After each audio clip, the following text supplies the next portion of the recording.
5 women, 5 chances at love. 5 times Gideon Voss watched a wagon disappear down the mountain trail, taking whatever hope he had left with it. The 6th letter sitting in his coat pocket right now. He hadn't even opened it yet, because what was the point? He already knew how the story ended. He'd lived it 5 times. But something about the handwriting on the envelope stopped him cold. It wasn't delicate. It wasn't careful. It was slanted hard to the right, pressed deep into the paper, like whoever wrote it wasn't asking for anything. They were stating a fact. He opened it anyway. And everything changed. If this story pulls at something in you, hit like, drop a comment with your city. I want to see how far this mountain reaches. The letter arrived on a Thursday in late October, tucked between a seed catalog and an overdue bill from the mill supplier in Billings. Gideon Voss almost didn't notice it. He'd ridden down to Harlow Creek for supplies, flour, salt, lamp oil, a new length of rope, and the postmaster, old Gerald Finch, had called after him with the kind of careful voice people used when they weren't sure how a man was going to react to news. "Got something for you, Gideon?" Gideon had stopped walking, but hadn't turned around right away. He'd learned to take a breath first.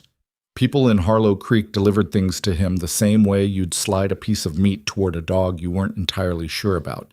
Slow, from a distance, watching for the flinch. "Mail?" he asked. "Woman's hand," Gerald said. "Return address out of Butte." Gideon turned then. He took the envelope, looked at it for a moment, and put it in his coat pocket without opening it. Gerald watched him do this with the particular expression of a man who had opinions he was too sensible to voice. "You need anything else?" Gideon asked.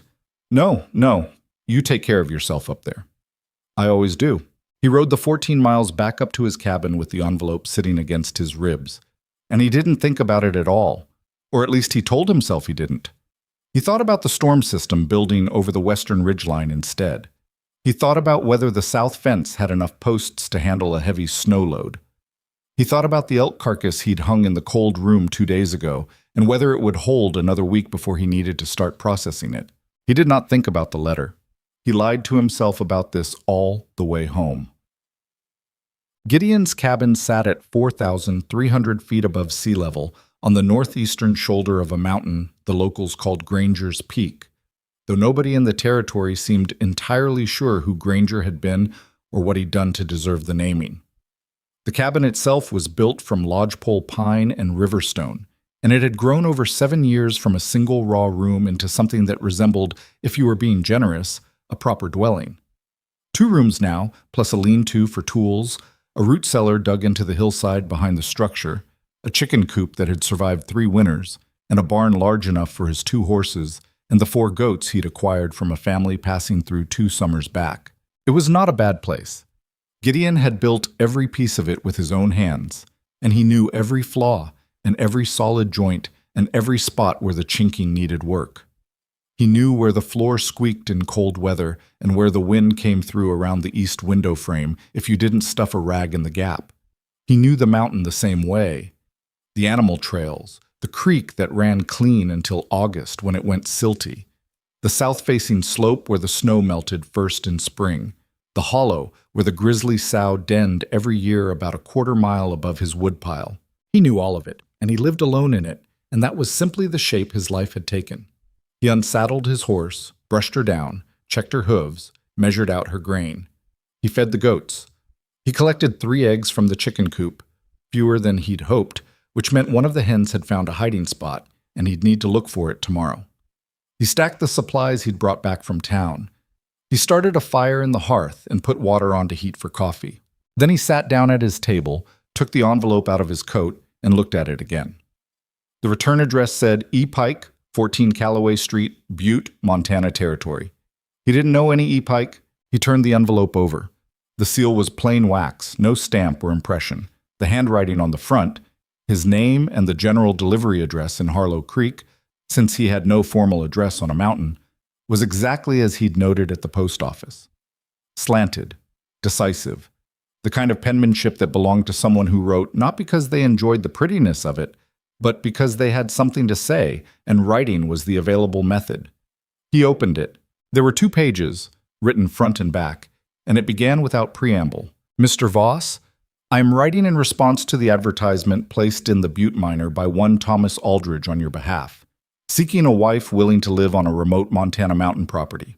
I'm not going to tell you that I am charming or easy to get along with because I am neither of those things, and I see no use in beginning an acquaintance with a lie. I am 31 years old. I am a seamstress by trade and have been supporting myself in this capacity for 9 years. I am in good health. I have no family to speak of who would object to my relocation. I've been told by a number of people over the years that I am difficult, stubborn, and lacking in the social graces expected of women my age, and I suspect those people were not entirely wrong. What I am offering you is honesty and competence. I'm not offering romance because I don't believe either of us would know what to do with it. I would like to know your actual conditions before I decide whether to continue this correspondence. Please be specific. E. Pike. Gideon read it twice. Then he turned the paper over and read the second page, which was a list. Practical, numbered, orderly, of questions she wanted answered about the cabin, the land, the nearest medical care, the winter's severity, the availability of materials for a sewing trade, and his exact expectations regarding a wife's duties and domestic role. He sat with it for a long time. Outside, the wind was picking up from the west, carrying the first real edge of winter in it, the kind of cold that meant business. The fire crackled. One of the goats bleated once from the barn and then went quiet. Gideon Voss, who had not written a letter to anyone in nearly 2 years, got up, found his pen and his ink and the block of writing paper he kept in the desk drawer, and sat back down. He started writing. Thomas Aldridge had placed that advertisement without asking Gideon's permission. This was the kind of thing Thomas did. He decided something needed doing and then did it, and the conversation about whether it should have been done at all happened afterward, usually while Gideon stood there with his arms crossed, trying to decide if he was angry or just tired. Thomas ran the general store in Harlow Creek, and had been, for reasons Gideon had never fully understood, the closest thing he had to a friend for the past 4 years. They didn't talk about feelings. They talked about weather, livestock, the price of goods, and occasionally politics when Thomas had a few drinks and got wound up about the railroad situation. It was a limited friendship, but Gideon had found it sufficient. "You need a wife," Thomas had told him back in August, with the directness of a man delivering a business opinion rather than personal advice. "I've had that conversation," Gideon said, without looking up from the harness he was mending. "You've had 5 women come out here and leave. That's not the same thing." "It's close enough." Thomas had leaned against the porch post and was quiet for a moment. "You're going to die up there, Gideon. Not from anything dramatic, just from being alone long enough that you stop bothering." Gideon had set down the harness. "You're in a dark mood today." "I'm in a realistic mood, which is something you're usually better at than me, so I don't understand why you can't apply it to your own situation." He hadn't agreed to the advertisement, but he hadn't actively stopped it either, which Thomas had apparently taken as permission, because 3 weeks later the ad appeared in the Butte Miner, and now there was a letter from a woman named E. Pike sitting on his table. The 5 previous attempts were not something Gideon dwelled on, but they lived in him the way old injuries do, present when the weather changed, mostly ignorable the rest of the time. The first woman, Clara Hennessy, had made it to Harlow Creek, seen the mountain, and decided she'd made a mistake before ever meeting him. She'd sent a note through Gerald Finch and taken the next stage east. He'd never actually seen her face. The second, Martha Dole, had ridden up the trail with her brother as escort, gotten a look at the cabin, and told her brother she needed to go back to town to think. She hadn't come back. The third and fourth, Ruth Calloway, and a woman whose name he deliberately let himself forget, had both stayed a few days each, long enough to see the isolation, the silence, the scale of the work involved, and decide it was more than they'd signed up for. He didn't blame them. He understood it, even if he didn't know how to feel about it. The fifth was the one that had cost him something real. Her name was Agnes Pryor, and she'd lasted 3 weeks. She'd been genuinely trying. He could see that now, looking back on it. But the combination of the altitude and the isolation, and Gideon suspected the reality of him specifically, had accumulated into something she couldn't sustain.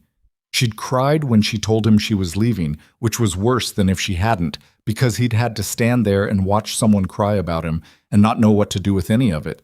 After Agnes left, he'd decided he was done, not bitterly, not dramatically, just with the quiet conviction of a man who has tried a thing enough times to understand it isn't for him.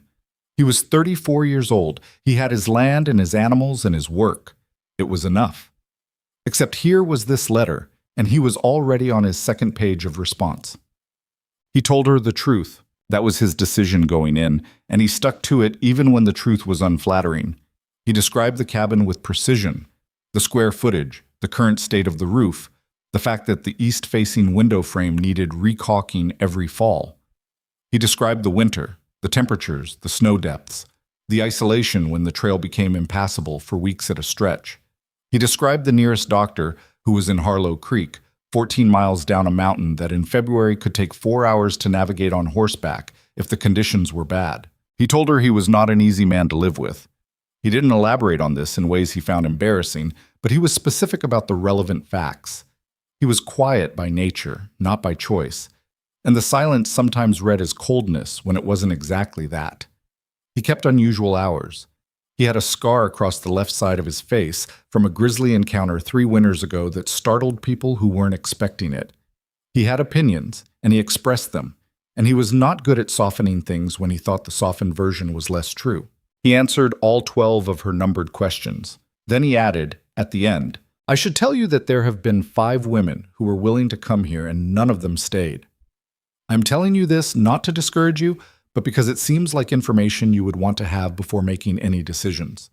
I don't know whether the problem is this place or whether it is me. Probably both. I don't have anything to offer you besides what I've described above. The land, the work, the quiet, and my honest effort. If that's not enough, it's better to know now. G. Voss." He mailed it the next morning. Her response arrived 11 days later. "Bots, Mr. Voss, thank you for answering the questions. Most people find them rude. I find people who find them rude to be difficult to trust. I have a few follow-up questions. You mentioned the grizzly scar. I want to be clear that this is not information I needed, but I appreciate that you included it because it tells me you're trying to manage my expectations rather than sell me something. That's a quality I find useful in a person. Regarding the 5 women, I have been turned down for 17 different positions in this territory because employers find me assertive. I have had 2 serious understandings with men who eventually told me I was too much. I mention this not for sympathy, but for context. We may both be people other people find too much of. I don't know if that's a foundation for anything, but it seems worth noting. E. Pike." Gideon read this letter 4 times over the course of an evening, which was more times than he'd read anything that wasn't a technical manual in several years. He wrote back, she wrote back. This continued for 6 weeks. The letters changed in the way that conversations change when the initial stiffness wears off, gradually, and then all at once. They had started with practicalities and they kept those, but other things crept in. She wrote about what it was like to run a seamstress operation as a woman alone in a mining town.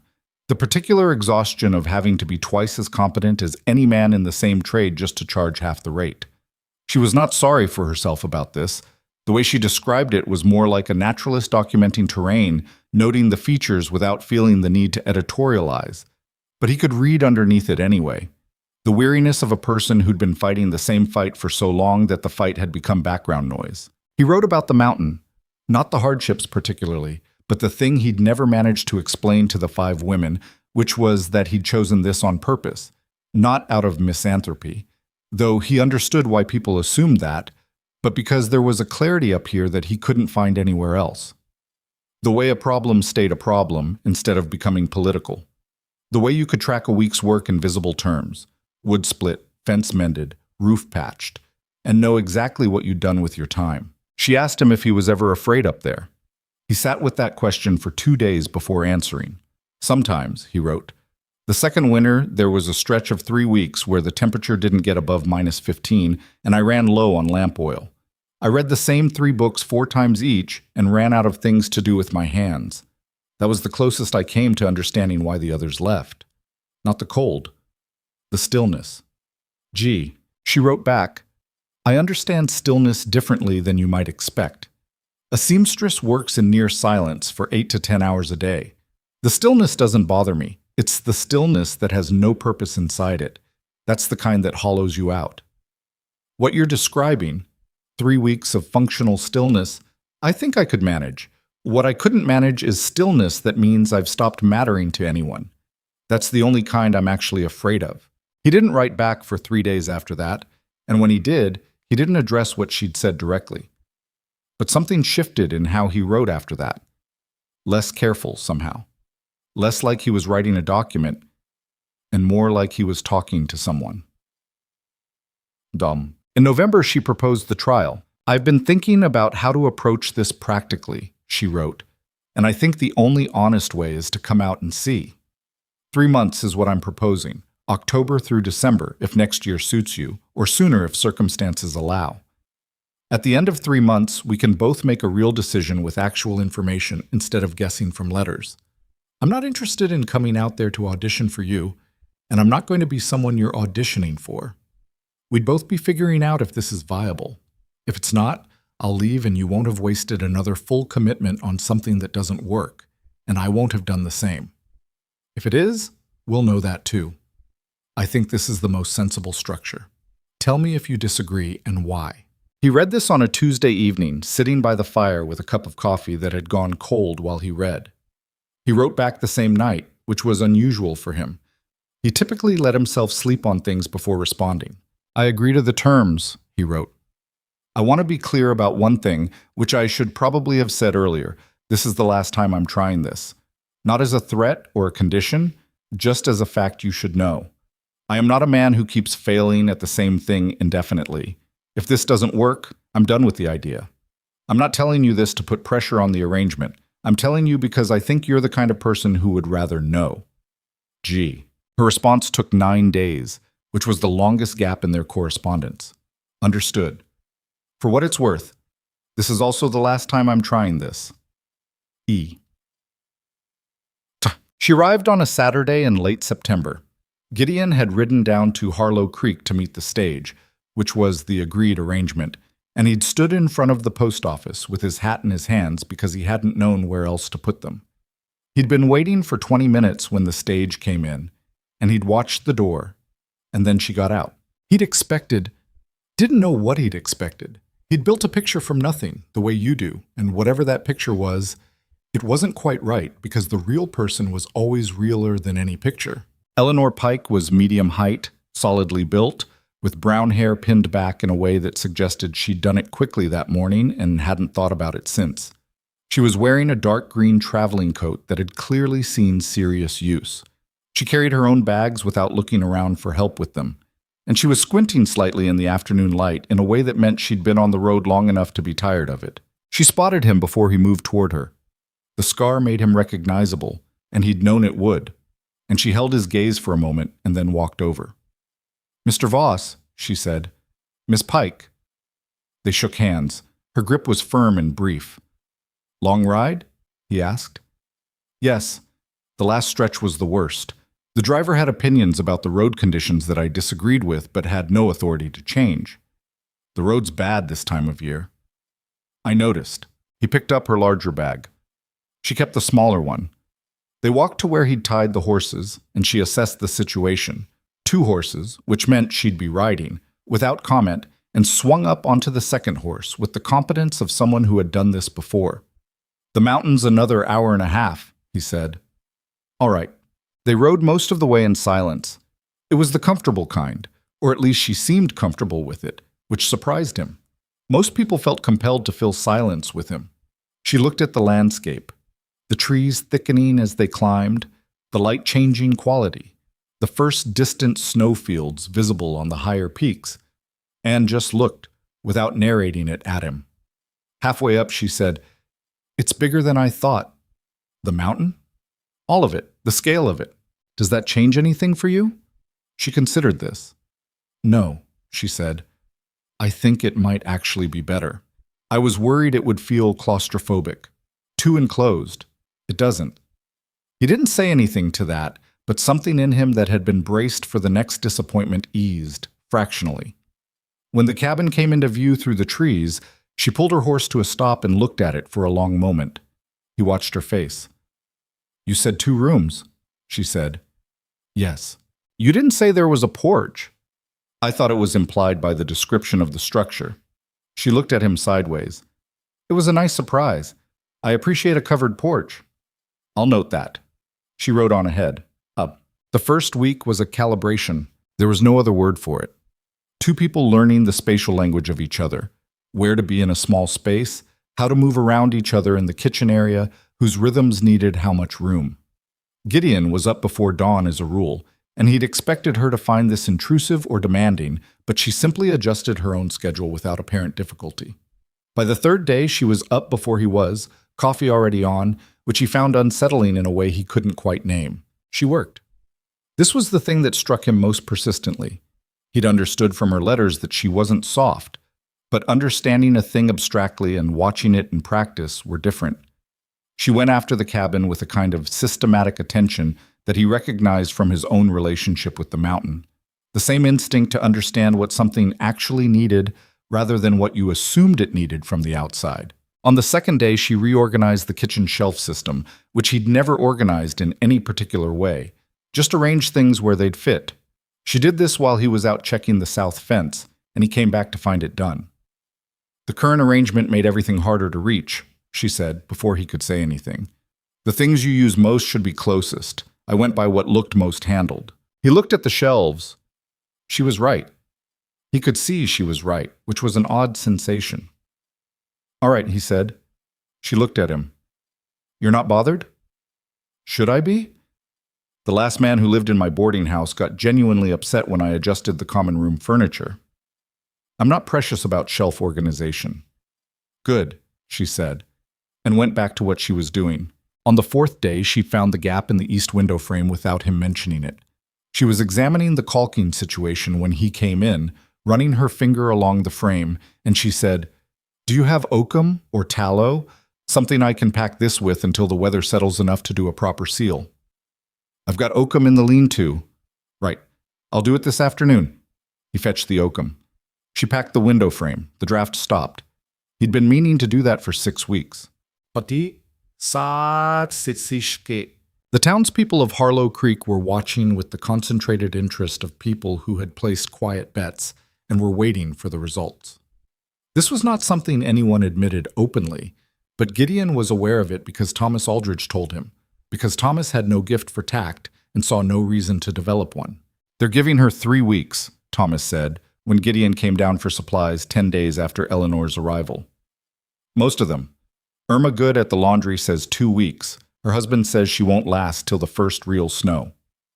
Appreciate the update, Gideon said flatly. I'm not telling you to be cruel. I'm telling you because I think you should know that nobody expects this to work, and that includes some people who like you. Nobody expected me to make it through the second winter either. Thomas smiled a little. Fair point. What do you think? Gideon asked. Thomas was quiet for a moment, which was unusual for him. I think she's different from the others. I saw her when she came through to get the lay of the town, first day. Talked to Gerald for about 20 minutes, asking practical questions about supply routes and mail schedules and the doctor situation. She wasn't looking for reassurance. She was doing reconnaissance. Gideon said nothing. That's either a very good sign or it doesn't matter, Thomas said, and I genuinely don't know which.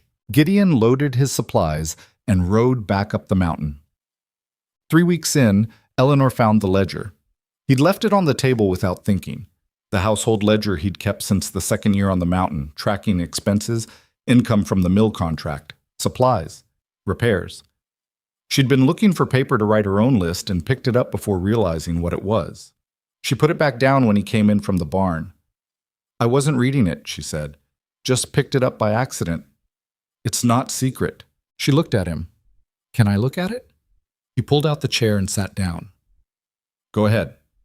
She sat across from him and opened the ledger and spent about 15 minutes going through it with the focused attention she gave to most things. He watched her read, which he wasn't sure was a strange thing to do or just an honest one. Your mill contract, she said finally. The rate they're paying per board foot, you negotiated this when? 4 years ago. Have you renegotiated since? No. She set the ledger down and looked at him.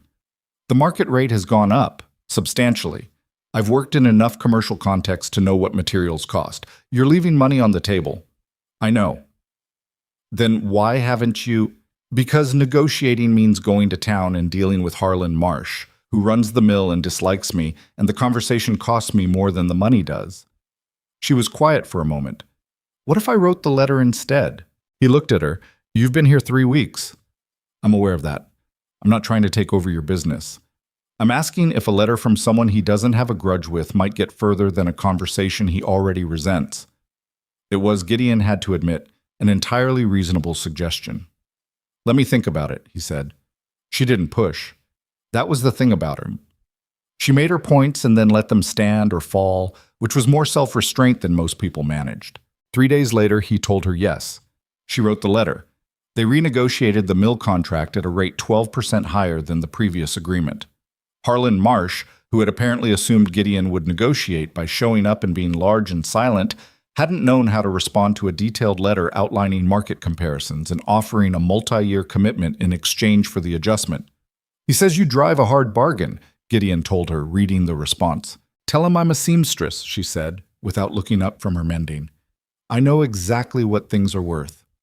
The nights were the hardest part to navigate, not for any improper reason. The arrangement was clear, and they both honored it without discussion. But because the cabin was small, and nights on the mountain in October were long, and quiet had a different texture after dark than it did during the day. During the day, quiet meant work. At night, it was just quiet. They developed a habit of sitting by the fire after dinner. Eleanor would sew. She'd brought a substantial kit and had already made small repairs to half the soft goods in the cabin, including a pair of his work gloves that he'd thought were past saving. He'd read or work on something small at the table, or sometimes just sit with his coffee and watch the fire. They talked, not about important things particularly, not usually. They talked about what they'd done that day, what needed doing tomorrow, things they'd noticed.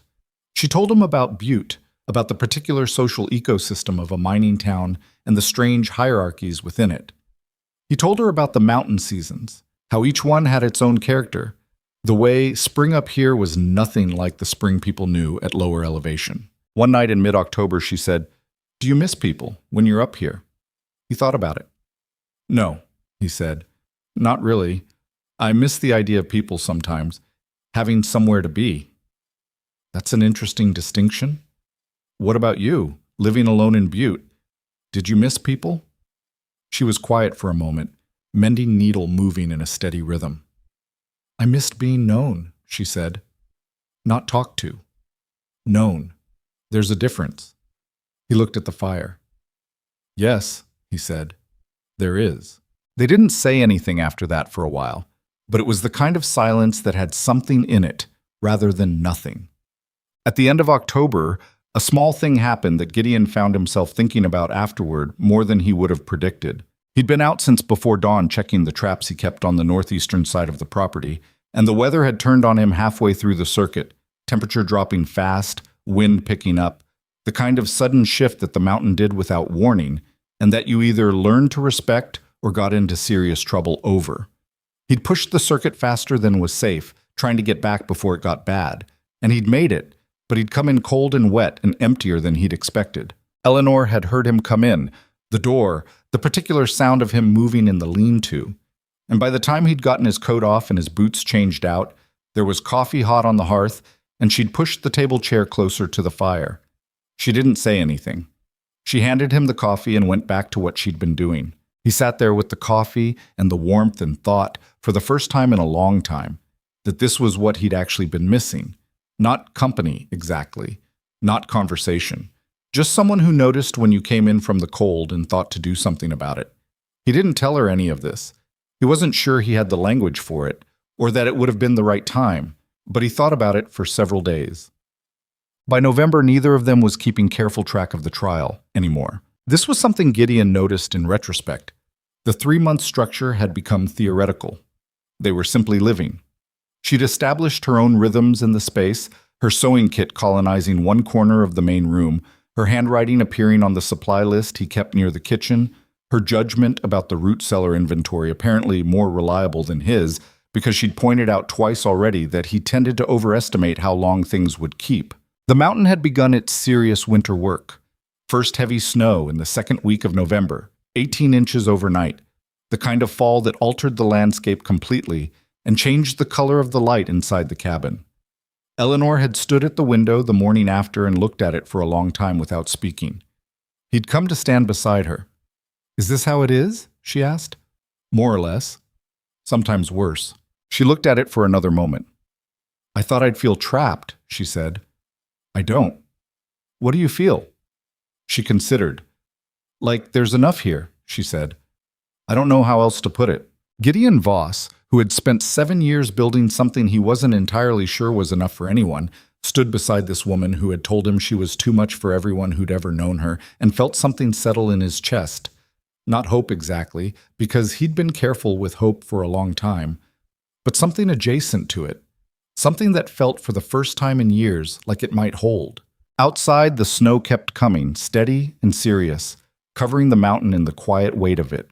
And inside the cabin, the fire burned, and the coffee was hot, and somewhere below them the town of Harlow Creek was waiting for the woman to come back down the mountain.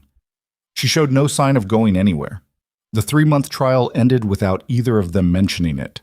Gideon had marked the date in the ledger, the same ledger Eleanor had reorganized his thinking about, in a way, not as a countdown, but as a reference point, the way he marked first frost and first thaw. December came, and the date passed, and he realized he'd been aware of it only in the same peripheral way he was aware of the wind direction. Present, noted, not particularly consequential. She was still here. What struck him, turning it over in his mind during those long December mornings, while he split wood and the cold came off the axe handle in visible breath, was that the question had stopped being "will she stay" and had become something quieter and harder to name. More like, what are we doing? Not with suspicion or anxiety, but with the genuine uncertainty of a man who had run out of the script he'd been working from and found himself in territory without a map. He wasn't good at this part. He knew that about himself. Eleanor, for her part, gave no obvious signal. She worked. She sewed. She'd begun trading alterations and repairs with a woman named Helen Marsh, wife of the mill owner, of all the irony, who'd apparently made contact through Gerald Finch after word got around that there was a competent seamstress on the mountain. Eleanor rode down twice a month to make the exchanges, came back with both coin and information, and had not once suggested that these trips were an opportunity to reconsider her situation. She came back. Every time she came back, and she unsaddled her horse and put the coin in the household tin and reported on the town news with the matter-of-fact brevity of someone delivering a weather report. One evening in mid-December, about 2 weeks after the trial date had passed, Gideon set down his book and said, "The 3 months are done." Eleanor looked up from her sewing. "Yes," she said. "You haven't said anything about it." "Neither have you." He looked at her. She looked back. Outside, the wind was doing something complicated against the north side of the roof, a sound he'd learned to read over 7 years. Tonight it meant blowing cold, but not building, not the kind of front that brought serious snow. "I don't know how to have this conversation," he said, which was more honest than he usually allowed himself to be. "What conversation specifically?" "The one where we decide what this is." Eleanor set her sewing down entirely and folded her hands in her lap. This was a gesture he'd come to recognize. It meant she was giving something her full attention, which she did not give casually. "What do you want it to be?" she asked. I asked first. The corner of her mouth moved. Not quite a smile, but near it. "I want to stay," she said. "That hasn't been complicated for me for a while now. I'm not sure when it stopped being complicated, but it did. I'm not going to dress that up in anything more romantic than it is. I want to stay because this works. The mountain works. You—" She paused, and it was a pause that cost her something. He could see it. "You work. For me. I don't know a better way to say that." Gideon was quiet for a moment. "I want you to stay," he said. The words were plain, and he delivered them plainly, without decorating them, because he didn't have decoration in him, and she wouldn't have trusted it if he had. "All right," she said. "That's it? What else do you need?" He almost said something. Then he picked up his book again, and she picked up her sewing, and the fire crackled, and outside the wind ran along the roofline and found nothing to worry about. It wasn't a romantic proposal. There were no flowers and no speeches, but it was true, and it was theirs. And Gideon thought, carefully, without letting himself invest too much in the thought, that true might be worth more than romantic. in the long run. They were married in February in the Harlow Creek Courthouse, with Thomas Aldridge and Gerald Finch as witnesses because they were the two people immediately available and willing. Eleanor wore the dark green coat she'd arrived in because it was the best thing she owned, and Gideon wore the jacket he kept for occasions that required a jacket, and the ceremony was short and practical, and the judge had a cold and kept apologizing for it. Afterward, Thomas took them to the diner on the main street and bought them coffee and pie and said, "I want it noted that I placed this bet and won it." "You didn't place a bet," Eleanor said. "In my heart I did. The principle is the same."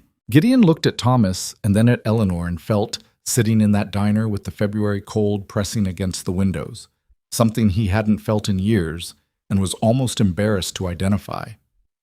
It was close to contentment. Not the thin, defensive version, the kind you told yourself you had when really you'd just stopped expecting more. The real kind, the kind that had actual ground under it. He didn't say any of this because he would have said it badly, and it would have embarrassed everyone at the table. But he noted it, the way he noted things on the mountain, present, real, worth keeping track of. They rode back up in the afternoon, and the mountain was there the way it always was, indifferent and enormous in theirs. The first serious test came 6 weeks after the wedding, in late March, when the temperature swung 40 degrees in 36 hours. That kind of temperature differential was dangerous in ways that weren't always obvious, until something went wrong. The snow compacted and then iced, the trails became treacherous, the animals got confused and agitated in ways that led to bad decisions on their part and complicated work on his. The goats had gotten into the feed supply twice already that week, which meant the barn latch needed replacing, and the horses were restless with the kind of energy that came from cold air and not enough movement. Gideon had been out since early morning dealing with the consequences of the temperature swing. The south fence had partially collapsed under the ice load, and the repair work was the slow, numb-fingered kind that took 3 times as long as it should. When Eleanor came out to him at midday with food he hadn't asked for and wouldn't have thought to get himself, she stood in the snow with her coat buttoned to the throat and watched him work for a moment.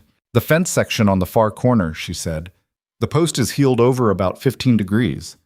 "I know, I'm getting there. If you pack ice around the base and let it refreeze tonight, it'll hold the post in place until spring when the ground is soft enough to reset it properly." He stopped working and looked at her. "My uncle had a farm," she said, answering the question he hadn't asked. "I watched him fix things. I have opinions about fence posts." "You have opinions about everything." "Yes," she agreed, without apology. "Are you going to eat or not?" He ate standing up, gloves off, the cold biting at his fingers while he worked through the food she'd brought. She waited without making conversation about it, which he'd come to appreciate in a way he wouldn't have predicted. Most people felt the need to fill the space around someone eating. She didn't. He packed ice around the leaning post that afternoon. It held through the night and through the rest of the cold snap, and in the spring he reset it properly. And he didn't tell her she'd been right because she already knew and didn't need him to confirm it. The town's assessment of Eleanor remained a subject of considerable, if quiet, interest. Gideon was aware of this because Thomas reported on it periodically, and because he had eyes, and when he rode into Harlow Creek for supplies, he could see the way people watched Eleanor when she came through. Not hostility, exactly. She'd disarmed most of the direct skepticism by simply being competent and practical in ways that were hard to argue with.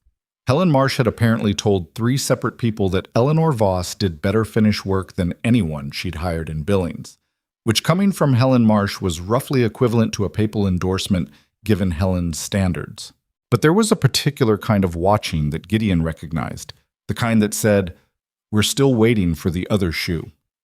The 5 previous women were part of that. The town had a story about him, and the story's through line was that nobody stuck.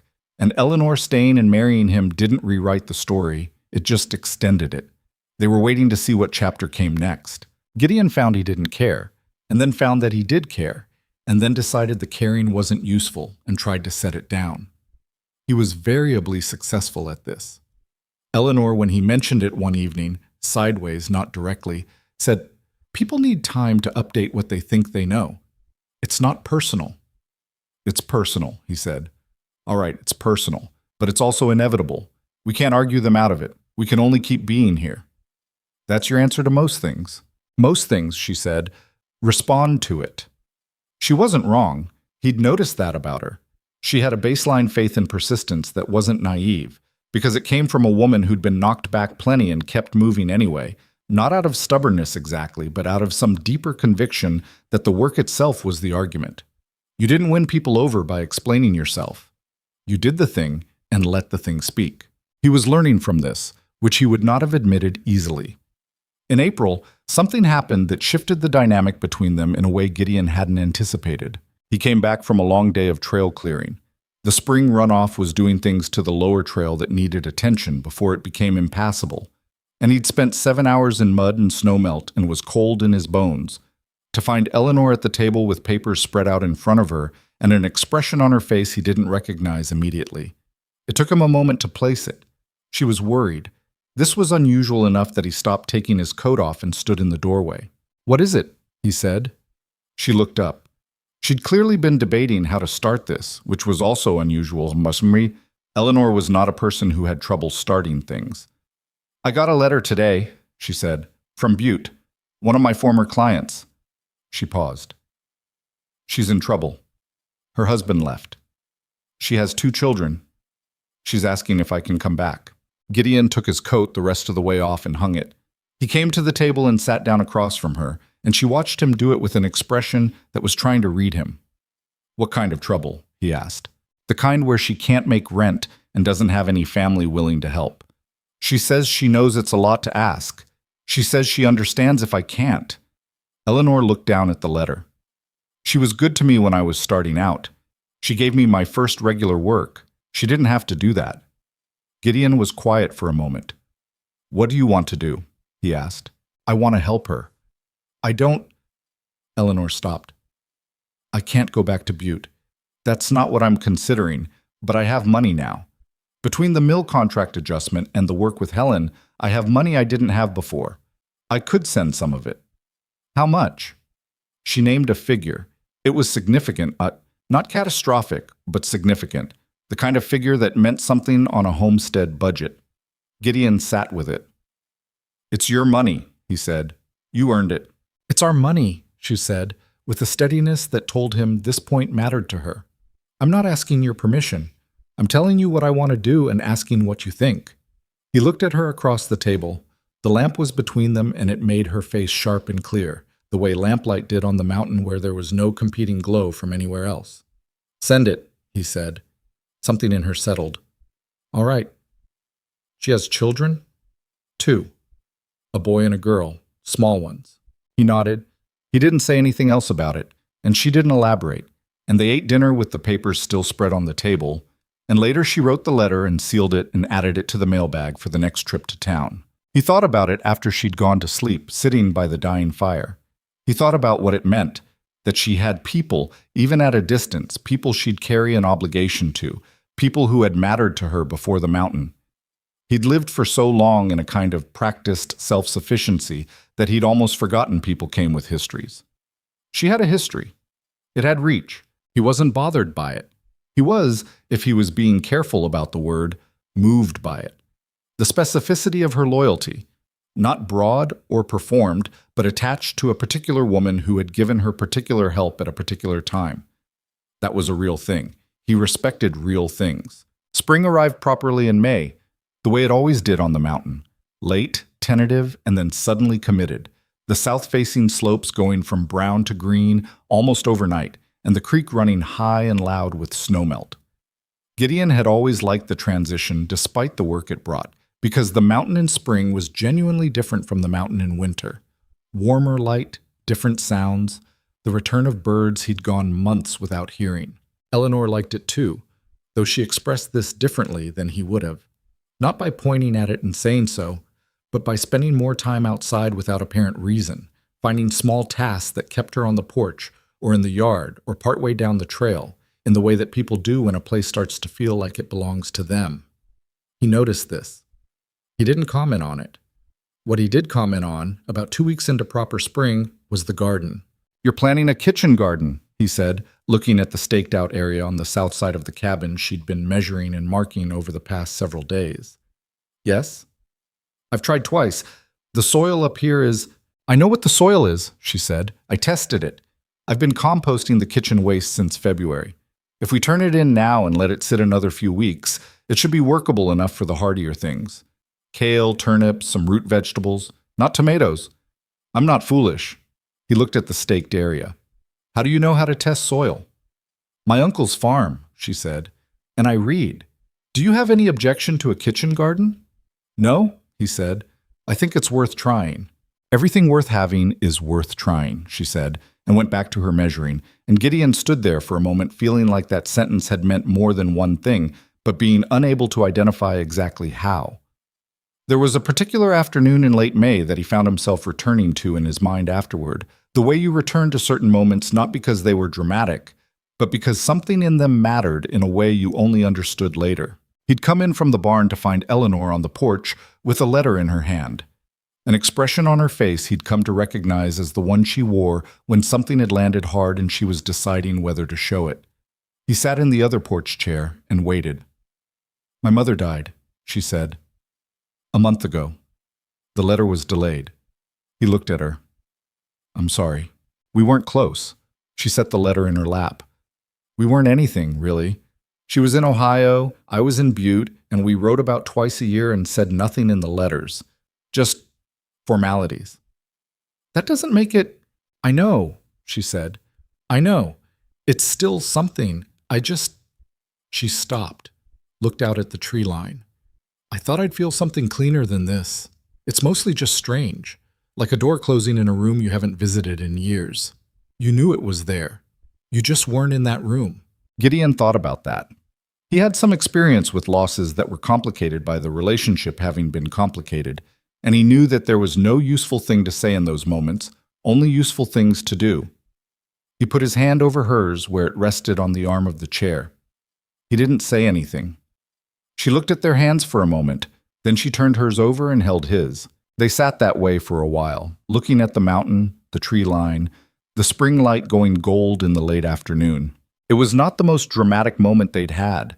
It was not even close to the most dramatic moments that were still coming for them.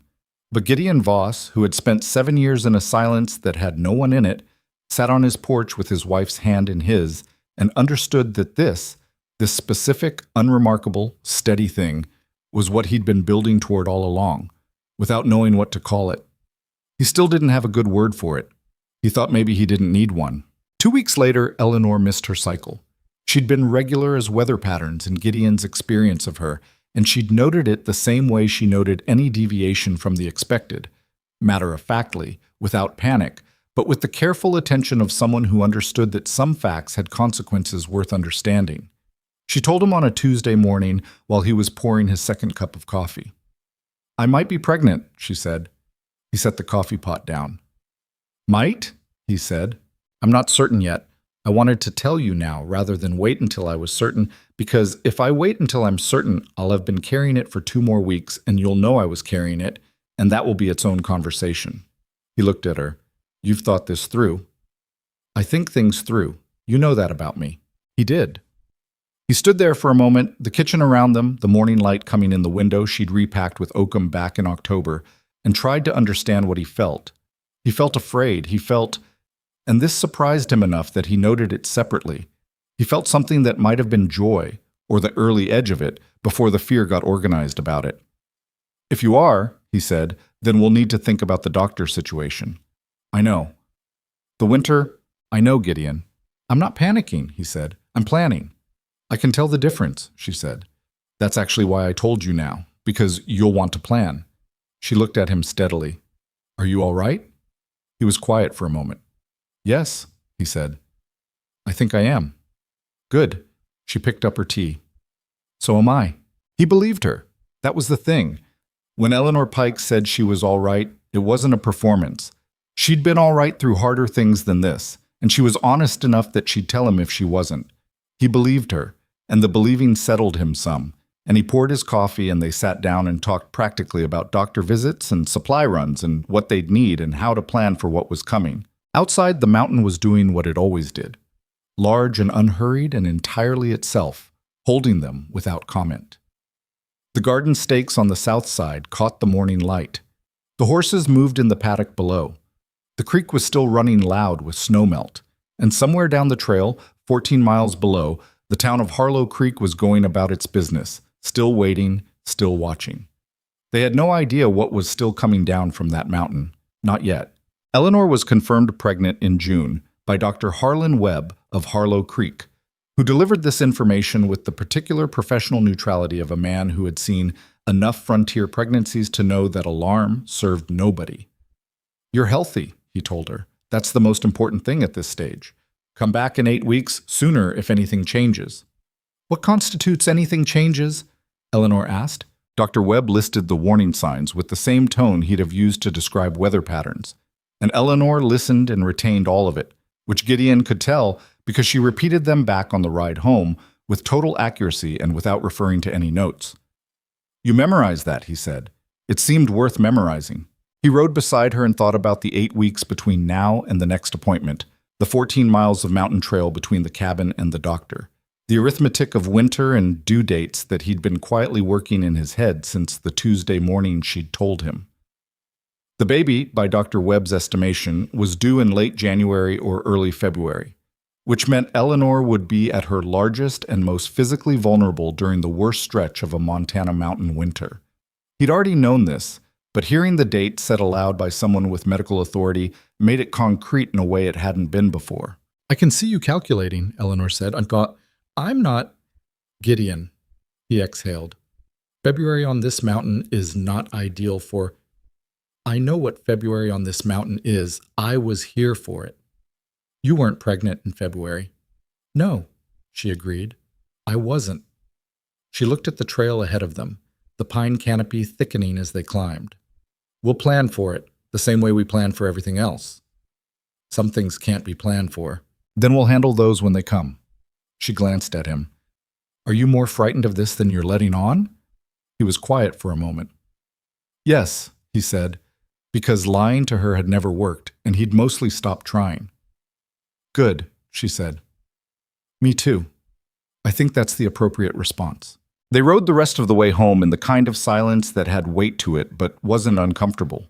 The silence of two people holding the same difficult knowledge and not needing to perform anything about it. Summer came on fast and generous, the way Montana summers did at elevation. Short, intense, everything growing with the urgency of a season that knew its own limits. Eleanor's kitchen garden turned out to be a qualified success. The kale came in thick and healthy. The turnips were adequate. She lost the carrot row to something.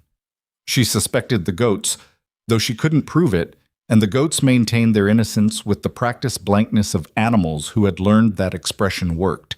But the root vegetables overall did better than Gideon's 2 previous attempts, and he told her so.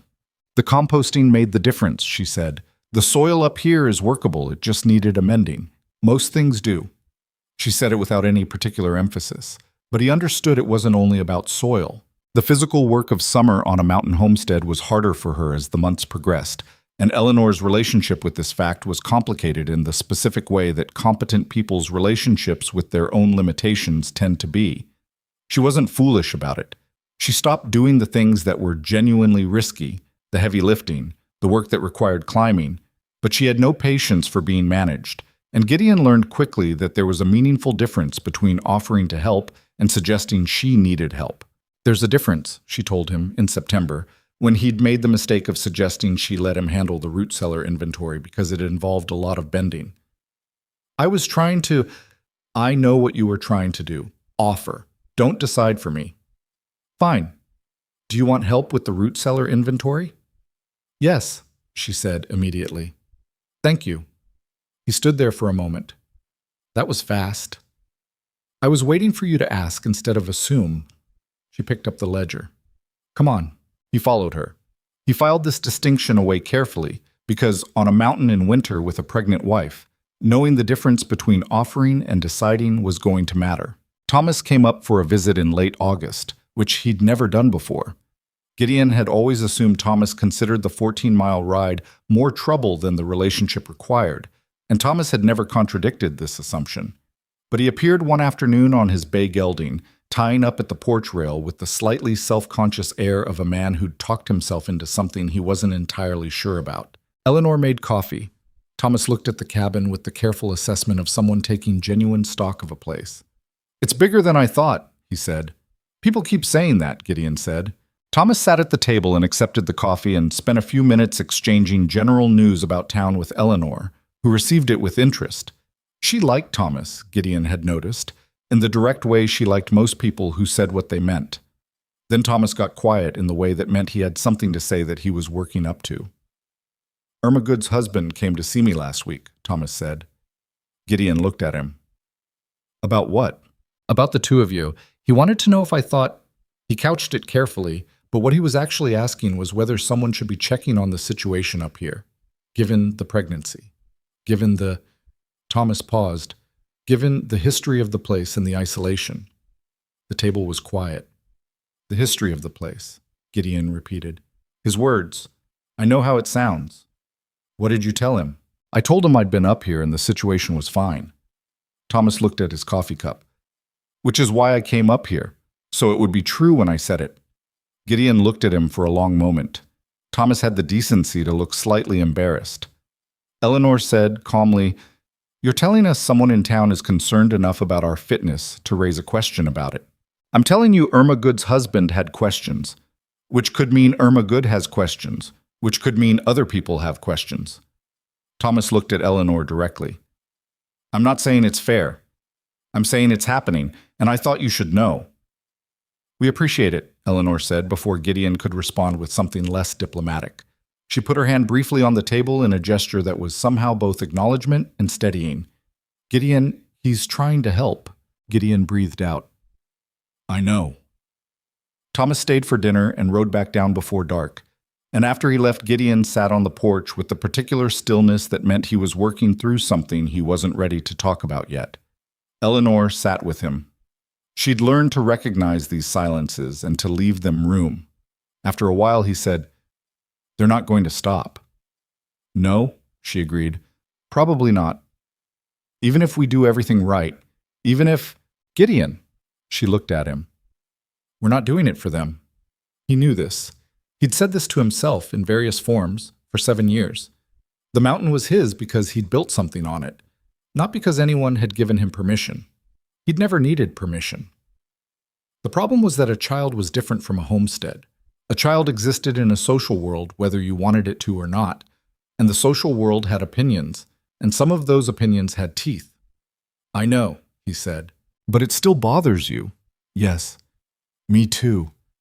She looked out at the darkening tree line. Let it bother us. That's allowed. And then we do the work anyway. He nodded slowly. She's going to be fine, Eleanor said. The baby.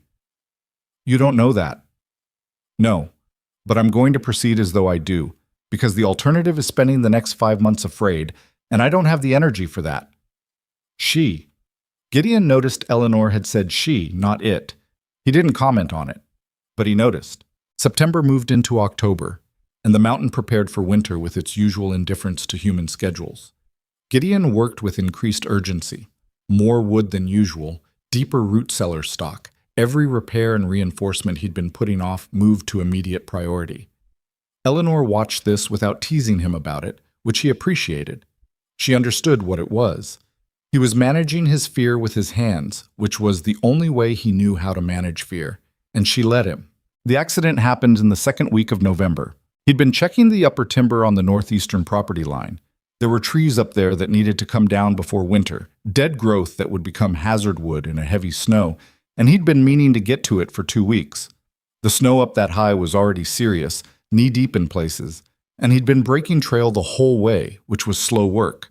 He'd gotten 3 trees down and was moving to position on the 4th when the slope gave.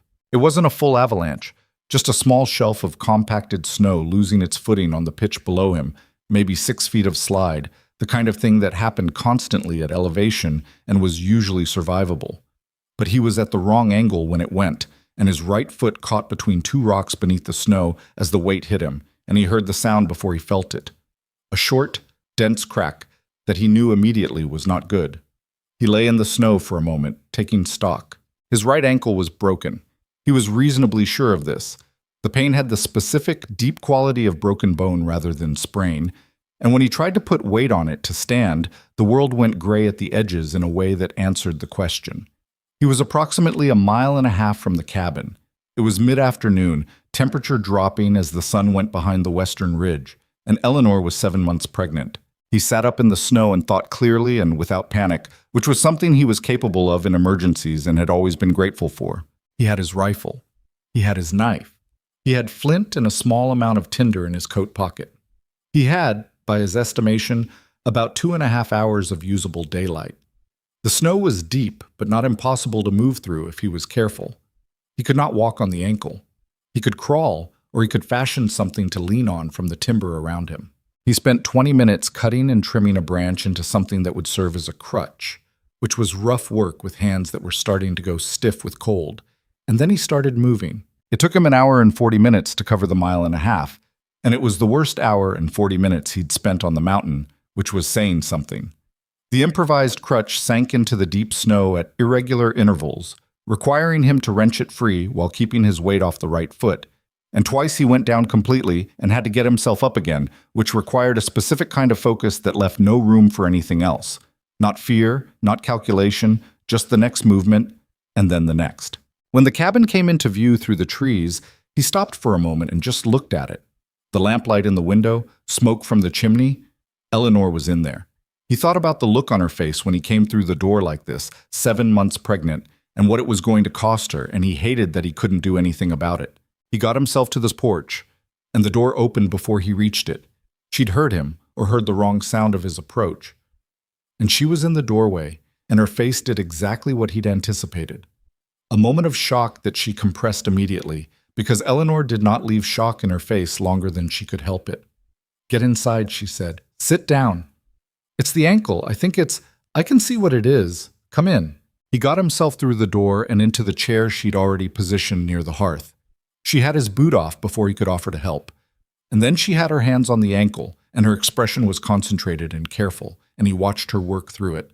The swelling already significant, the discoloration starting. "It's broken," she said. "Yes. More than one bone, I think. I can't tell without—" She stopped. "We need Dr. Webb." "I know.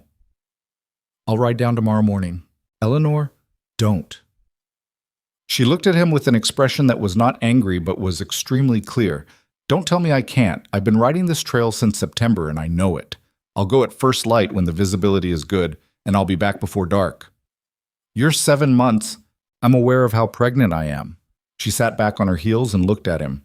"You cannot ride with a broken ankle. You cannot walk. The ankle needs to be set properly, or you could lose function in it permanently. Dr. Webb needs to come up here, and the only way that happens is if I ride down and bring him." She held his gaze. "I need you to let me do this." He looked at her. He looked at the window, at the dark that was coming in, at the fire that she'd built up already without him having to ask. He thought about every reasonable objection and knew she'd already considered all of them. He thought about what it cost her to be sitting here, 7 months along, telling him she was going to ride 14 miles down a mountain tomorrow at first light. "Take the mare," he said. "Not the gelding. She's more sure-footed on ice." Something in Eleanor's face shifted. Not quite relief, but the thing adjacent to it. "All right. And take the rifle." "Gideon, take it anyway." She made him dinner, which he didn't particularly want, but ate because she'd made it, and arguing about food was beneath both of them. She splinted the ankle with materials from the supply chest. She'd apparently read ahead in the medical pamphlet Dr. Webb had given them at the last appointment, and the splint she applied was more competent than anything he could have managed on himself. Then she sat across from him and worked on her sewing while he tried to find a comfortable arrangement for his leg, which did not exist. "You should sleep," he said. "I will. I want to sit here for a while first." He didn't argue. He understood the wanting to sit there. In the morning, she was up before dawn, dressed, the mare already saddled by the time he'd managed to get himself out of bed and to the door. She was checking the cinch when she heard him and turned. "Go back inside," she said. "Keep the weight off it." "I wanted to—" "Gideon." She walked over to where he was bracing in the doorway. In the cold blue light before sunrise, with her breath misting and her coat buttoned over the substantial curve of her belly, she looked at him with an expression he didn't have a word for. Not fierce exactly, not soft exactly, something that contained both and other things beside. She put her hand against the side of his face briefly. It was such an un-Eleanor-like gesture that it stopped him completely. "I'll be back by dark," she said. "Keep the fire." Then she mounted the mare and rode down into the gray morning, and Gideon stood in his doorway until the sound of hooves faded into the trees, and then he went inside and kept the fire. She was back by 3 in the afternoon, Dr. Webb behind her on his own horse, the doctor visibly unhappy about the trail conditions but present. He set the ankle with the grim efficiency of a man who'd done this before, told Gideon he'd be off the foot for 6 weeks minimum, left a proper splint and instructions, and looked at Eleanor with something that might have been respect or might have been relief. "You rode that trail in these conditions," Dr. Webb said to her. Not a question. "Yes," she said. He looked at her for a moment. "You're either very capable or very reckless." "Both, usually," Eleanor said. He almost smiled. "Keep him off the ankle. Come see me in 3 weeks." He looked at them both. "You two have the most inconvenient homestead in my practice." "We're aware," Eleanor said. After he left, she came and sat across from Gideon, and he could see now that the urgency was done and Dr. Webb was gone, what the day had actually cost her. There was a quality of exhaustion underneath her composure that she wasn't entirely hiding. "Thank you," he said. "You don't need to—" "Eleanor." He said her name the way she said his, as a kind of shorthand for stop deflecting. "Thank you." She looked at him. Something in her face, usually held so carefully in position, went a little soft. "You're welcome," she said. The 6 weeks of limited mobility were the most frustrating period Gideon could remember since the second winter. He was not built for stillness, not the imposed kind, the kind that came from incapacity rather than choice. Eleanor managed the barn work in addition to everything else, adding 2 hours of physical labor to her day without complaint, but also without pretending it wasn't happening, which he appreciated and hated simultaneously. He did what he could do seated. He repaired equipment. He sharpened everything that needed sharpening. He worked through the mending pile that had accumulated for months. And he sat with the awareness that she was doing his work while carrying their child, and there was nothing he could do about it. On a bad night in December, 3 weeks into the recovery, he said, "I should have been more careful on that slope." Eleanor was mending by lamplight. She didn't look up immediately. "Yes," she said. "You should have." He'd expected something more generous than that. The honesty of it startled him into almost laughing. "That's all you have?" he said. "What do you want me to say? You know the mountain better than I do, and you went up that slope in conditions that were marginal. That was a mistake." She looked up then. "It was also bad luck. Both things are true. You're going to make mistakes up here, so am I. We just need them to be different mistakes than ones that kill us." Philosophical. "Practical," she corrected. The ankle healed, slowly, incompletely, in the way of mountain injuries that don't get the rest they require, because rest is a luxury a working homestead doesn't fully allow. By January, Gideon was walking on it carefully, and by February he was working at something approximating his normal capacity, though the joint ached in cold weather in a way he suspected was permanent. February also brought Eleanor to her final weeks. Dr. Webb had been clear about the plan.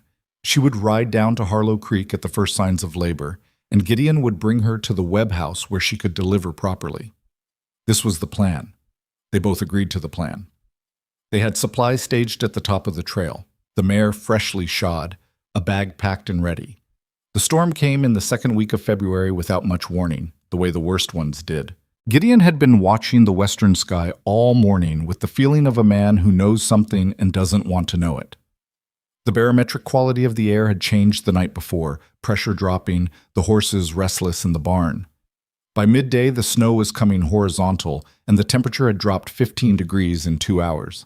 By early afternoon, the trail was gone. Not impassable. Gone.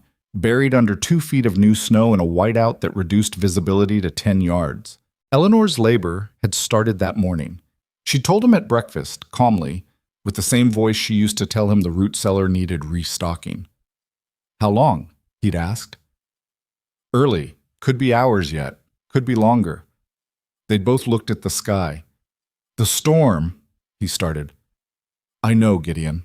He'd gone to saddle the mare anyway, because the plan was the plan, and abandoning it required certainty he didn't have yet. But by the time he'd gotten to the barn and back, the whiteout had arrived, and he stood at the porch railing looking at a wall of white where the trail should have been and understood that the plan was gone. He went back inside. Eleanor was at the table breathing through something, both hands flat on the wood. She looked up when he came in. "How bad?" she said. "Complete whiteout. It's not safe." She held his gaze for a moment, and he could see her working through it. The same calculation he'd run, the same conclusion. "All right," she said. "Then it's us." "I need you to tell me what to do." "I know what to do," she said. "I've read everything Dr. Webb gave us. I've read it 4 times. She straightened up between contractions and looked at him with the directness she'd had from the first letter she'd ever written him. "I need hot water, clean linens, the kit from the chest. I need you to be steady." "I'm steady," he said. "I know you are." She put her hand on his arm for a moment. "That's why I married you." The next several hours were the most frightening of Gideon Voss's life, and he had spent time pinned under a grizzly and trapped in a blizzard with no shelter and the specific hell of his second winter alone, so this was not a small statement. Eleanor was frightened too. He could see it, the real fear underneath the competence, the moments between contractions when her face went somewhere private and effortful. She didn't perform fearlessness. She was afraid and she worked through it anyway, which was more impressive than not being afraid would have been. He did what she told him. He kept the fire. He kept the water hot. He kept his hands steady and his voice level, and when she needed him present, he was present, and when she needed him to do something specific, he did it.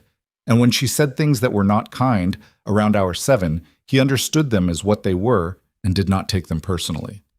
The baby arrived at 2 in the morning. She was small, smaller than he'd expected, and her first sound was a thin, outraged cry that lasted about 3 seconds before settling into something steadier, as though she'd made her point and was satisfied with the result. Gideon held her while Eleanor was tended to, and he looked at this small, red, wrinkled, improbable person in his hands and had no words for what he felt. He'd spent his whole adult life on a mountain finding words insufficient for the things that actually mattered, and this was the most insufficient he'd ever felt. "She's all right?" Eleanor asked. He looked up. Eleanor was watching him with exhaustion that went all the way through her, the kind that was bone deep and real. "She's all right," he said. He stopped. "I know," Eleanor said. He brought the baby to her, and Eleanor held her with the focused tenderness of someone who'd earned the right to be exactly this tired and exactly this happy. And the storm pressed at the windows, and the fire held, and outside the mountain kept doing what the mountain did, standing in the dark, enormous and indifferent, holding them all up without knowing it. They named her Catherine. They'd agreed on the name in December, on a quiet evening, without much ceremony. It had been Eleanor's suggestion, a plain name, a sturdy name, the kind that wouldn't buckle under anything. And Gideon had looked at it from all sides and found nothing to object to. Catherine Voss arrived on the mountain the same way everything arrived on the mountain's own terms, in the mountain's own time, without asking permission from anyone. In the morning, the storm was gone. The sky scoured clean and blue and absolute, the snow thick and brilliant in the early light. Gideon stood at the porch and looked at it, and behind him in the cabin his wife slept with their daughter, and the fire had held through the night. He'd built this place. He'd built it plank by plank in the years when he believed he'd be the only one who ever lived in it. He looked at it now, the cabin with the 2 rooms and the porch and the root cellar dug into the hillside, and understood that it had been waiting for exactly this, not for him to fill it, but for all of them to fill it together. He went back inside. He put more wood on the fire. He sat beside his wife and his daughter, and he did not sleep, because he didn't want to miss any of it. 14 miles below, the town of Harlow Creek was just waking up, entirely unaware of what had happened on the mountain in the night. They would hear soon enough. Word traveled in Harlow Creek, and not always in directions that were kind. Whatever came next, it would come. Gideon Voss had been handling what came next for a long time. He was better at it now than he used to be. He wasn't doing it alone. Word reached Harlow Creek 3 days after Catherine was born, carried down the mountain by Gideon himself, who rode into town to register the birth at the courthouse and pick up supplies, moving carefully on an ankle that still ached in the cold but held. Gerald Finch heard it first, then Thomas, then the diner, and by afternoon the information had traveled the length of the main street and back. A baby born on the mountain, in a blizzard, without a doctor. The details accumulated texture as they moved from mouth to mouth, some of it accurate, some of it not, all of it carrying the particular charge that news carries in a small town when it confirms what people have been quietly anxious about. Gideon registered Catherine's birth, bought what he needed, and rode back up before anyone could organize their concerns into a conversation he'd have to participate in. He was aware this was a temporary solution. The conversation was coming. He could feel it the way he felt weather. A pressure change, a shift in the quality of the air.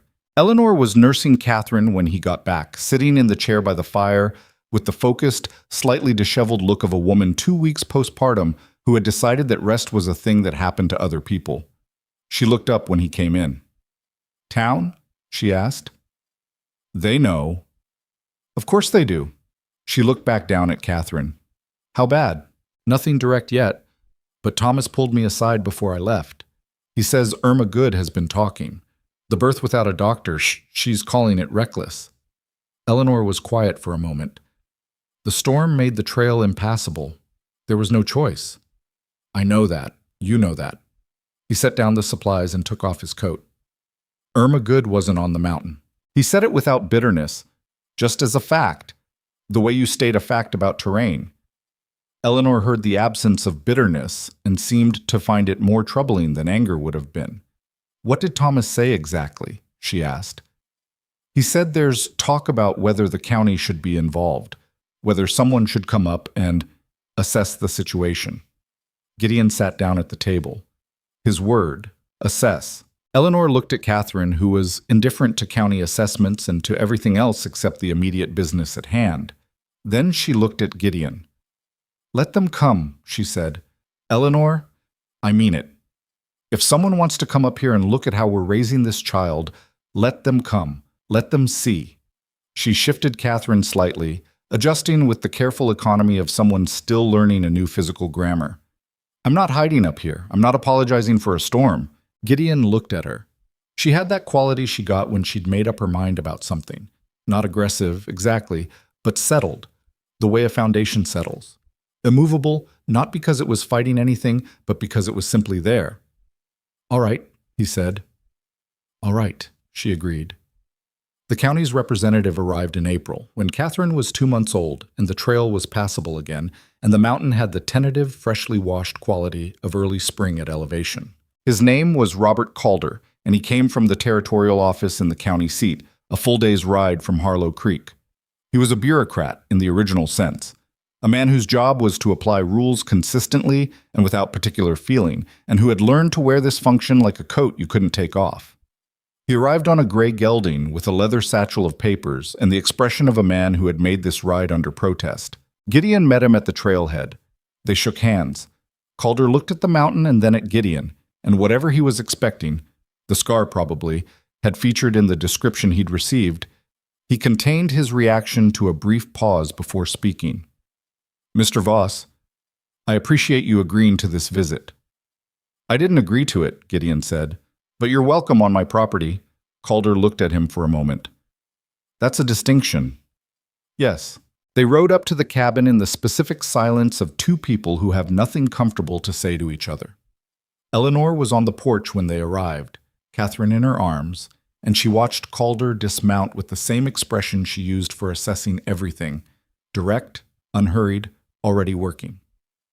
"Mr. Calder," she said, "come in. Coffee's on." Calder came in. He looked at the cabin with the systematic attention of a man who was going to have to write a report about it. The cleanliness, the organization, the evidence of maintenance and care. He looked at Catherine, who looked back at him with the round, uncritical attention of a 2-month-old who found all faces equally interesting. Eleanor set the coffee in front of him and sat across the table with Catherine in her lap and waited. Calder opened his satchel and produced a paper. "I want to be straightforward with you both. My office received a concern, I won't say from whom, regarding the welfare of a child born in an isolated location without medical attendance. I'm here to make an assessment, not a judgment. I'd like to ask some questions and look around if you'll permit it." "We'll permit it," Eleanor said. "Ask your questions." The questions were what they were. The kind of questions that covered the basic territory of child welfare, feeding, warmth, medical attention, the plan for Catherine's care. Eleanor answered them without defensiveness and without embellishment, stating facts the way she always stated facts. Gideon answered when she directed a question his way, and he was shorter with his answers than Eleanor was, but accurate. At one point, Calder asked about the birth itself, the circumstances, why they hadn't been in Harlow Creek when labor began. The baby came early by about a week, Eleanor said, and the storm came with her. The trail was a complete whiteout by the time we understood both things were happening at once. You had no medical assistance, no. And the child she was healthy at birth, and she's healthy now. Dr. Webb examined her 3 weeks ago. He has notes, if you need them. Eleanor's voice was even. I understand the concern. I don't understand the implication that we chose this. Calder looked at her. I'm not implying anything. Then we have no problem. There was a pause. Catherine made a sound. Not distress, just a small conversational sound, the kind she was making more frequently now, as though she was beginning to understand that sounds had an effect on the people around her. Calder looked at her. She seems well, he said. It was awkward, but it was genuine. She is, Eleanor said. Her voice softened fractionally. Would you like to hold her? Calder looked startled. That's not part of the assessment, I know. I'm asking if you'd like to. There was a pause, and then something shifted in Robert Calder's carefully maintained professional surface, the way ice shifts when a temperature change begins to work on it from underneath. He set his pen down. All right, he said. Eleanor passed Catherine to him with practiced care, and Calder held her with the uncertain competence of a man who had held babies before but not recently. And Catherine looked up at him and grabbed at his coat lapel with her small fist and held on with the total conviction of someone who has not yet learned that things can be taken away. Calder looked at her for a long moment. Then he looked at Gideon, then at Eleanor. How long has it been since you've been to town? He asked. Not from the satchel, just asking. I go about twice a month for supplies and Eleanor's work, Gideon said. Eleanor comes once a month, more now that she's working with Helen Marsh on alterations. You have relationships in the community. Some. You're not simply hiding up here. No, Gideon said. We're living up here. That's different. Calder handed Catherine back to Eleanor, and the baby made a sound of brief protest at the transfer before settling. He picked up his pen again and wrote something in his papers, and when he was done, he capped the ink and looked at them both. I'm going to write that I found no evidence of neglect or unsuitability, he said. I'm going to note that the birth circumstances were a result of weather conditions outside your control, and that the child is healthy and appropriately cared for. He paused. I'll be honest with you. This visit was always going to go this way. You can't look at this and reach another conclusion. Then why did you come? Eleanor asked. Because a concern was filed and I have a job. He put his papers back in the satchel. And because sometimes the work matters even when the conclusion is obvious. The fact that nothing is wrong here needed to be official. Gideon looked at him. He revised his assessment of Robert Calder slightly upward. Ride back down safe, he said. The lower trail is still soft from snowmelt. Stay to the left side of the switchback. Calder nodded. He looked once more at Catherine, who had fallen asleep against Eleanor's shoulder with the complete abandon of a creature that has no concept of unresolved bureaucratic concerns. She's a good-looking baby, he said. It was the most human thing he'd said all afternoon. We think so, Eleanor said. He left. They watched him ride down the trail from the porch, and when the trees closed behind him, Eleanor exhaled slowly. That could have been worse, she said. It could have been better, Gideon said. It shouldn't have happened. No. She looked down at Catherine. But it's done. It wasn't entirely done. The report Calder filed officially closed the formal concern, and that should have been the end of it, but the town was not a formal structure and its memory was longer than its paperwork. Thomas came up in May with the update. Irma Good had received the news of Calder's report with visible displeasure, which Thomas described with a satisfaction he didn't bother to conceal. She said the territory was too lenient, Thomas told them, sitting at the table with his coffee. Her exact words were that some people needed to be protected from their own choices. Some people, Eleanor repeated. She didn't say your name. She didn't have to. Eleanor looked at Thomas steadily. What do you think of Irma Good? Thomas considered this with more care than the question might have warranted from someone else. I think she's frightened of things she doesn't understand, and that frightened people look for someone to organize their fear around. He drank his coffee. That's not a defense of her. It's just what I think is happening. Gideon said, "It won't stop." No, Thomas agreed, probably not. Not entirely. We can live with it, Eleanor said. It was not a dismissal. It was an assessment, the kind she gave to trail conditions and weather patterns and structural problems in the cabin. Accurate, specific, carrying no more drama than the situation warranted. We've been living with it since I arrived. She had been, Gideon thought, watching her across the table. She'd arrived with Thomas's voice in her ear about how the town was watching, and she'd proceeded anyway, reorganizing the kitchen, renegotiating the mill contract, planting a garden at 4,000 feet, riding down a mountain in a snowstorm to bring back a doctor.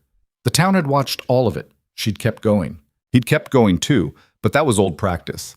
She'd arrived already knowing how to do it, and that still struck him in quiet moments as a thing worth acknowledging. After Thomas left that afternoon, Catherine was awake and restless, and Eleanor handed her to Gideon because her arms needed a rest.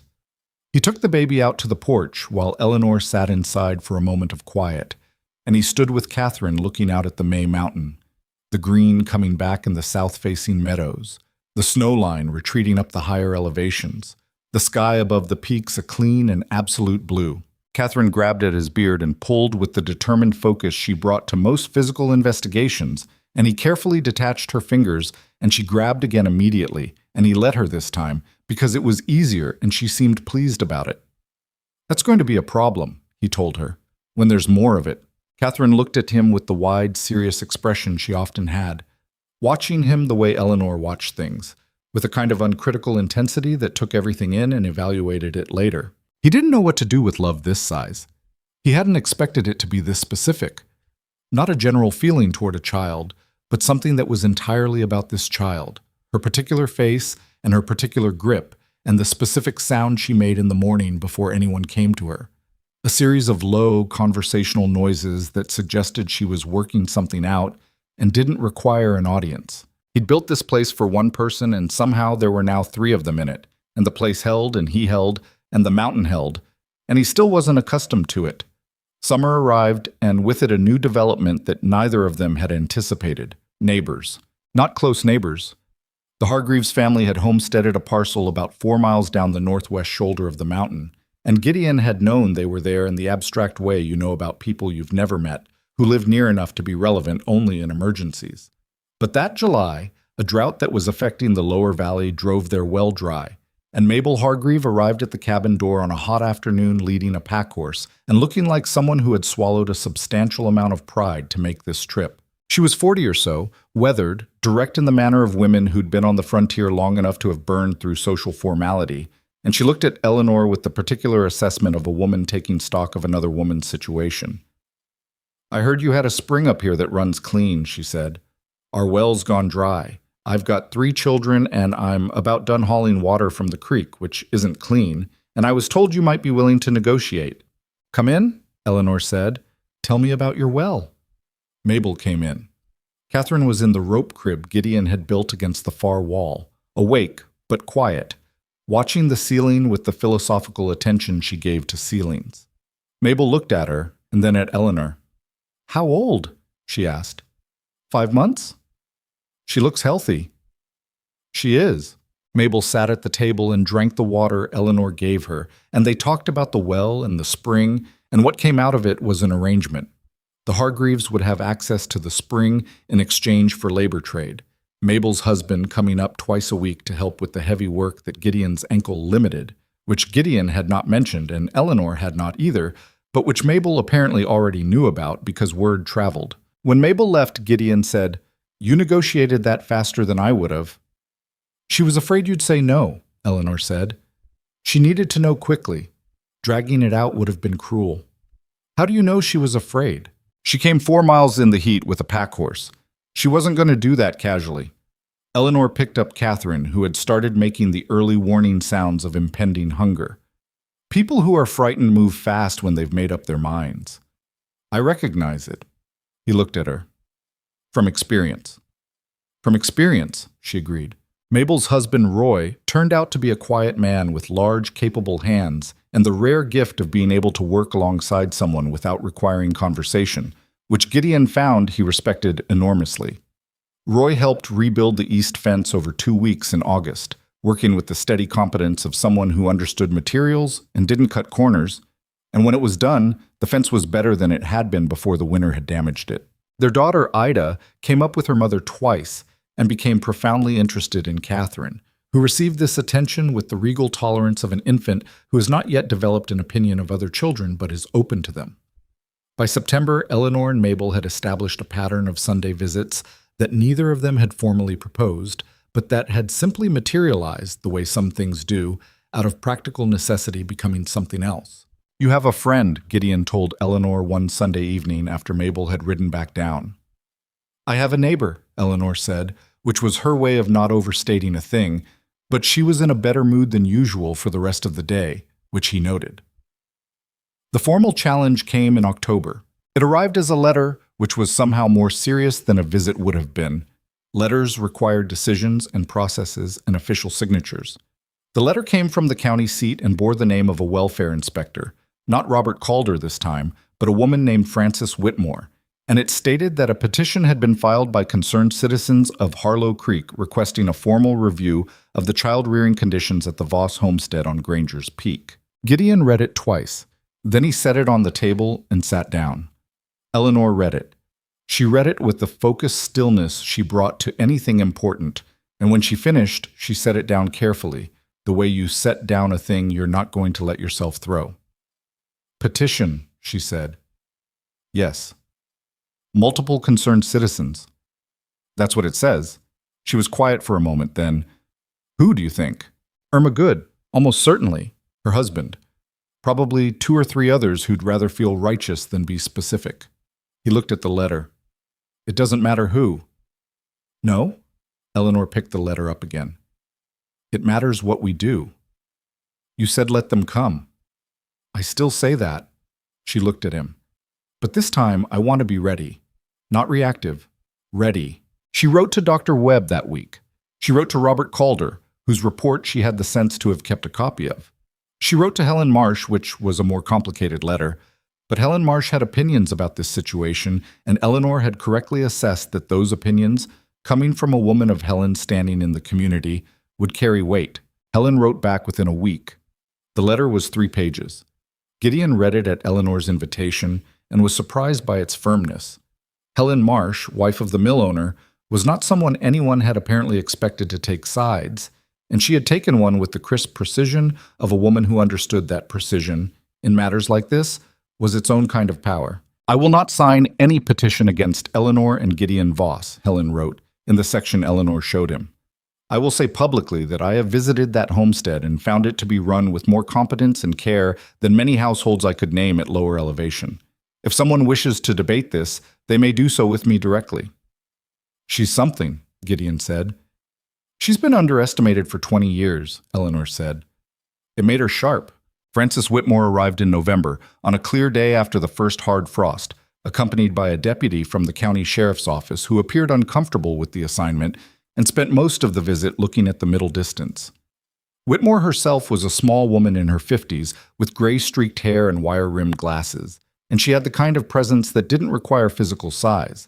She filled her space with attention the way some people do, so thoroughly that you felt it. She shook hands with Eleanor first, then Gideon. She looked at Catherine, who was 9 months old now and had opinions about everything, crawling determinedly toward anything that interested her, which was most things, and expressing strong preferences about being contained, which she did not enjoy. Catherine, apparently indifferent to the significance of the occasion, pulled herself upright against Whitmore's boot, looked up at her and said, "Da," which was her current all-purpose sound. Whitmore looked down at her, then up at Gideon and Eleanor. "She's mobile," she said. "Since last month," Eleanor said. "We can't leave anything on the floor." "I imagine not." The inspection was thorough. Whitmore moved through the cabin with the methodical attention of someone who had been doing this long enough to know what mattered and what was performance.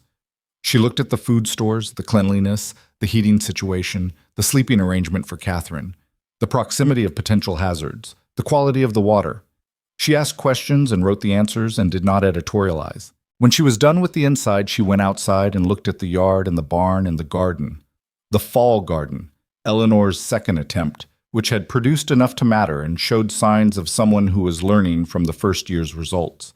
She came back to the porch where Gideon and Eleanor were standing, Catherine on Eleanor's hip, and she put her notebook into her coat pocket and looked at them both. "I'm going to ask you something directly," she said. "All right," Eleanor said. "The petition argues that this environment, the isolation, the conditions, the distance from community resources, constitutes an unsuitable setting for a child, not through malice, through circumstance." She looked at them steadily. "I want to know what you say to that." Gideon started to speak, but Eleanor answered first. "I'd say that isolation and remoteness aren't the same thing," she said. "Catherine has 2 parents who are present. She has neighbors she knows. She has a doctor who's seen her 4 times and found nothing concerning. She has enough food and heat and space." Eleanor shifted Catherine on her hip. "What she doesn't have is a street with other houses on it. I'd ask Frances Whitmore to tell me what that street would give her that she doesn't currently have." Whitmore looked at her. "Community? We have community. It's smaller than a town and farther apart. That's a different thing from having none." Eleanor looked back at her steadily. "I grew up in a town, Ms. Whitmore. So did my husband. Neither of us found it made us happier or better or safer than we might have been otherwise. Where a child grows up matters less than how." There was a silence. The wind moved through the trees above the cabin, the November wind that had real teeth in it. Catherine reached out and grabbed at the air, apparently finding something interesting in it. Whitmore said, "She seems attached to both of you." "She is," Gideon said. Whitmore looked at him, properly looked at him, the way people rarely did, the scar and the size and the particular quality of stillness he had. She seemed to be testing something in her own judgment, checking it against what she was actually seeing. "Mr. Voss," she said, "what do you want for her, for your daughter?" He didn't have to think about it long. "I want her to know who she is," he said, "before anyone else tries to tell her." Whitmore was quiet for a moment. Then she took out her notebook, opened it to a fresh page, and wrote something. She capped her pen and put it away. "I'll be submitting to my assessment within 2 weeks," she said. "I'll tell you now what it will say. I found no evidence of neglect, unsuitability, or conditions adverse to the welfare of the child. I'll note the child's evident good health, appropriate development, and clear attachment to both parents." She looked at Eleanor, then Gideon. "I'll also note that the petition appears to have been filed on the basis of assumption rather than evidence, and recommend no further review absent specific cause." Eleanor released a breath. Not dramatically, barely visible, but Gideon heard it. "Thank you," she said. "Don't thank me," Whitmore said, not unkindly. "I'm just writing what I see." She looked at Catherine once more, who was chewing on Eleanor's collar with the productive focus of someone with a job to do. "She's lucky," Whitmore said. "Not because of the mountain, because of you two." She left with the deputy, who still looked uncomfortable, and they rode down the trail and disappeared into the trees. Gideon and Eleanor stood on the porch until they were gone. Then Eleanor sat down on the porch steps, Catherine in her lap, and put her forehead down on top of Catherine's head for a moment. She didn't cry. She just sat there. And Catherine accepted this with the patient generosity that babies occasionally and inexplicably display, sitting still and warm while her mother held herself together. Gideon sat beside them. After a while, Eleanor straightened up. Her eyes were clear. "We're not doing that again," she said. "No," Gideon agreed. "I'm not saying they won't try. I'm saying we're not spending the energy on it." She looked at him. "We've been proving ourselves to this town for 3 years. It's enough." He thought about what Thomas had said once, that they couldn't argue people out of what they'd decided, that the only answer was to keep being there. He thought about Eleanor's version of the same principle. We simply need to keep being here. "Agreed," he said. Catherine said "da" again, with some emphasis, and reached for the porch railing, and Gideon gave her his finger to hold on to instead, and she gripped it with both hands and pulled herself upright, standing unsteadily on Eleanor's knee, looking out at the mountain with an expression that was, he thought, very like her mother's, taking everything in, evaluating later. The town below could say what it wanted. The mountain didn't care, and neither, increasingly, did the people who lived on it. Francis Whitmore's report did what it was supposed to do, which was close the official matter. The petition was dismissed. No further review was scheduled. In the county office's language, the case was resolved. In Harlow Creek's language, it was something else. A verdict that some people accepted and some people filed away without changing anything they already believed. Irma Good did not publicly retract anything. Her husband stopped making comments at the feed store, which was its own form of retreat. The rest of the town did what small towns do when the drama runs out of fuel. They moved on to other things, leaving the Voss family to exist on their mountain without active opposition, which was not the same as approval, but was, in practical terms, sufficient. Gideon noticed the difference over the following months, not in any dramatic declaration, but in the texture of his trips to town. People made eye contact differently. Gerald Finch asked after Catherine by name. The woman at the dry goods counter, who had spent 3 years being carefully neutral whenever Gideon came in, asked one afternoon in the spring how the baby was doing, and meant it as a genuine question rather than an opening to something else. Small things. But small things were what the world was actually made of, and Gideon had been on a mountain long enough to understand that. He told Eleanor about the dry goods woman on the ride home, and Eleanor listened without comment until he finished. "People need time," she said. "I told you that at the beginning." "You did." "I'm not saying it to be right about it." "I know," he said. "I'm telling you because you were, and it seems fair to acknowledge that." She looked at him sideways. After 3 years of marriage, she still occasionally looked surprised when he said something that direct. He found this mildly gratifying. Catherine turned 2 that February, in a cabin that was warmer and more solid than the one she'd been born in, because Gideon had spent the previous fall adding insulation to the north wall and replacing the east window entirely. Properly, this time, not just recaulked, but rebuilt, with a frame that didn't shift in the wind. Eleanor had supervised the window project with the interest of someone who has packed enough oakum in her life to have opinions about window frames, which she had expressed freely, and the finished window was better for it. Catherine at 2 was a specific and demanding person. She had Eleanor's tendency toward directness. She said what she meant with the limited vocabulary available to her, and supplemented gaps with expression, which was usually sufficient. She had Gideon's relationship with silence, which was comfortable rather than anxious, and his habit of sitting very still when something interested her, watching it from all angles before touching it. She had, from some combination of both of them, or from the mountain itself, a fearlessness about the physical world that required constant attention because she applied it without discrimination, to the chickens, to the goats, to the creek edge, to anything that looked interesting and accessible. "She doesn't have a sense of danger," Gideon said one afternoon after retrieving Catherine from a position near the creek that had made his heart stop briefly.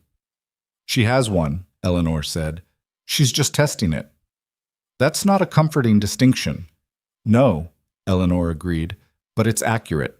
They built a fence around the creek section nearest the cabin that summer, which Catherine regarded as a personal affront, and spent 2 weeks attempting to circumvent before apparently deciding the creek would be there when she was taller. She turned her attention to the goats instead, which was its own ongoing negotiation. The Hargreaves remained. What had started as a practical arrangement over spring water had become, over 2 years, something that resisted simple categorization. Mabel came up most Sundays, sometimes with Roy, always with Ida, who was 7, and had appointed herself Catherine's primary educator in the ways of the world, a role she took seriously, and Catherine received with the tolerance of someone who is being taught things she will verify independently. Roy and Gideon worked together without discussing it becoming a pattern, the way men sometimes do. One winter, Roy's roof needed work, and Gideon helped with it, and the following summer, Gideon's barn needed expansion, and Roy appeared for it, and neither of them attached language to the exchange that might make it awkward. It was useful, and they were neighbors, and that was the entire agreement. Mabel and Eleanor were another thing. Gideon wasn't sure he had the right word for what they were to each other. Not the easy, confiding friendship of women who'd grown up together, but something that had its own integrity, built out of Sunday afternoons and the specific shorthand of 2 women who ran households in hard conditions and found relief in being understood without explanation. He'd heard them once, from outside the cabin on a Sunday afternoon when he'd come back earlier than expected from the barn, not eavesdropping, just present before they knew he was there. Mabel was saying something about Roy, something that was clearly complicated and not entirely happy, and Eleanor was listening without immediately solving it, which was not Eleanor's natural instinct, but which she'd apparently learned to do, and Mabel's voice had the quality of someone being given room they didn't usually have. He went back to the barn and stayed there another 20 minutes. He thought about what Eleanor had said to Frances Whitmore. "We have community." He'd agreed with it when she said it, as an argument, as a fact. He believed it differently now. It was the difference between knowing the dimensions of a room and knowing how it felt to live in one. Thomas Aldridge died in the spring when Catherine was 3. It was his heart, sudden, the way Thomas had always done things, without extended negotiation. Gerald Finch sent word up with the mail, and Gideon read it standing in the post office and then stood there for longer than he usually stood in the post office. And Gerald had the sense not to say anything. He told Eleanor that evening. She was quiet for a while. Then she said, "He placed an advertisement in a newspaper for a difficult man on a mountain, and it worked." "He didn't ask my permission," Gideon said. "No." She looked at him. "I'm glad he didn't." Gideon went to the funeral, which was well attended in the way of people who'd been somewhere long enough to matter to a lot of people without making a point of it. He stood at the back and left before the social part, the way he did with social things. But he'd been there, and the being there was what mattered. On the ride back up the mountain, he thought about Thomas for a long time, about the specific usefulness of people who decide something needs doing and do it without requiring your cooperation, about the fact that the most significant change in his life had come from someone else's unsolicited action, which was not the kind of thing he'd have welcomed as a principle, but which he had to acknowledge as a fact. He thought about what Thomas had said, that first conversation years ago. "You're going to die up there, Gideon, not from anything dramatic, just from being alone long enough that you stop bothering." He hadn't stopped bothering. He had a wife who reorganized his shelves and renegotiated his contracts and rode down a mountain in a blizzard for him. He had a daughter who was currently, according to Eleanor's last report, having an extended argument with a goat about property rights, which she was going to lose but which she would conduct with complete conviction. He had neighbors and a better window and a kitchen garden that was in its 3rd year and finally producing like it meant it. He had a life that looked nothing like the one he'd expected to have, and he was not, by any measure, alone enough to stop bothering. That seemed like something Thomas would have considered a win. Gideon decided to take it as one. Catherine was 4 when she asked about the scar. She'd seen it her whole life, the way you see things that were always there, as furniture rather than as fact. But 4 was the age she started asking about things she'd previously just accepted. And one morning she looked at his face with the focused attention she gave to interesting phenomena and said, "Papa, what's that?" "What's what?" he asked, though he knew. "That."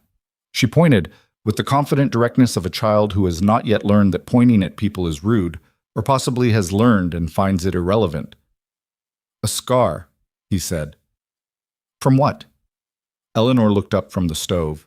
She was interested in how he'd handle this, for he could see it, the slight quality of attention she gave to moments she didn't want to miss. "A bear," he said. Catherine looked at him. "Did it hurt?" "Yes." "A lot?" "A lot," he confirmed. She considered this with the seriousness it deserved. "Is the bear still there?" "Probably not. That was before you were born." She looked at the scar again, recontextualizing it. He could see her working through the story. The bear, the before, the hurt, the remaining mark. She put her hand out and touched it with 2 fingers, briefly, the way she touched things she was trying to understand through contact. "It looks like a river," she said. He looked at Eleanor. Eleanor had her back to them now, doing something at the stove that did not require her full attention, but the set of her shoulders told him she was listening to every word. "Yeah," he said. "I guess it does." Catherine patted his cheek once and moved on to the next thing, which was whatever Mabel's daughter Ida had said about finding a fox den near the south pasture. Gideon sat with his coffee and felt something he would have had trouble naming, something about being seen clearly and found acceptable, which was a thing he had wanted from people for most of his life and had mostly stopped expecting. His 4-year-old daughter had looked at the evidence of the worst moment of his adult life and seen a river.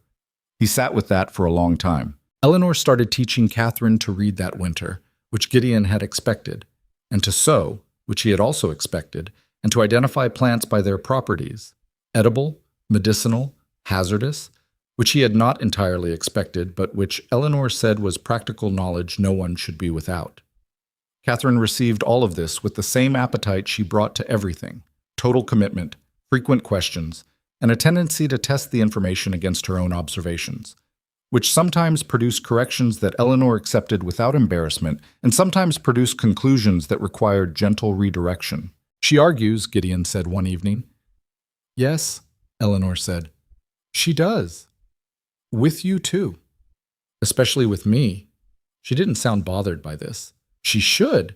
I might be wrong about things. She needs to learn to check." Gideon thought about the 17 job rejections, the 2 men who'd said Eleanor was too much, the town that had watched and waited and finally run out of reasons to object. He thought about a woman who had learned to check everything herself because the world had made clear it wasn't going to do it for her. "You're teaching her how you survived," he said. Eleanor looked at him across the table.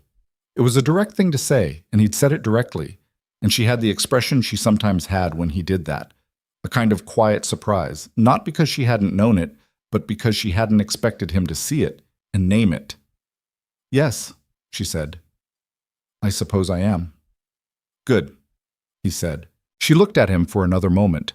Then she went back to her mending, and he went back to his book, and the fire burned, and Catherine slept in the next room with the complete physical trust of children who have never had a reason to sleep lightly, and outside the mountain held them all up in its usual silence. The cabin grew the following spring. It had been the plan for 2 years. The third room, off the north wall, large enough for Catherine to have her own space as she got older, and the original 2 rooms became increasingly negotiated territory.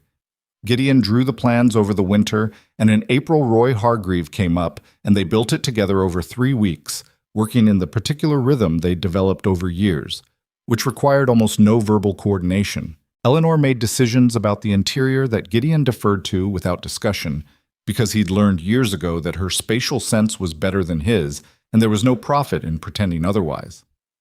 Catherine, 5 now, supervised the entire construction with the focus of a foreman who knows the project matters personally and offered opinions that were sometimes useful and always delivered with conviction. When the room was done, Catherine walked into it and stood in the middle of it and looked at the walls and the window. A real window, south-facing, which had been Eleanor's non-negotiable condition, and said, "It's mine." "It's yours," Gideon said. She looked at him. "Can I put things on the wall?" "Yes." "Can I decide where everything goes?" He looked at Eleanor.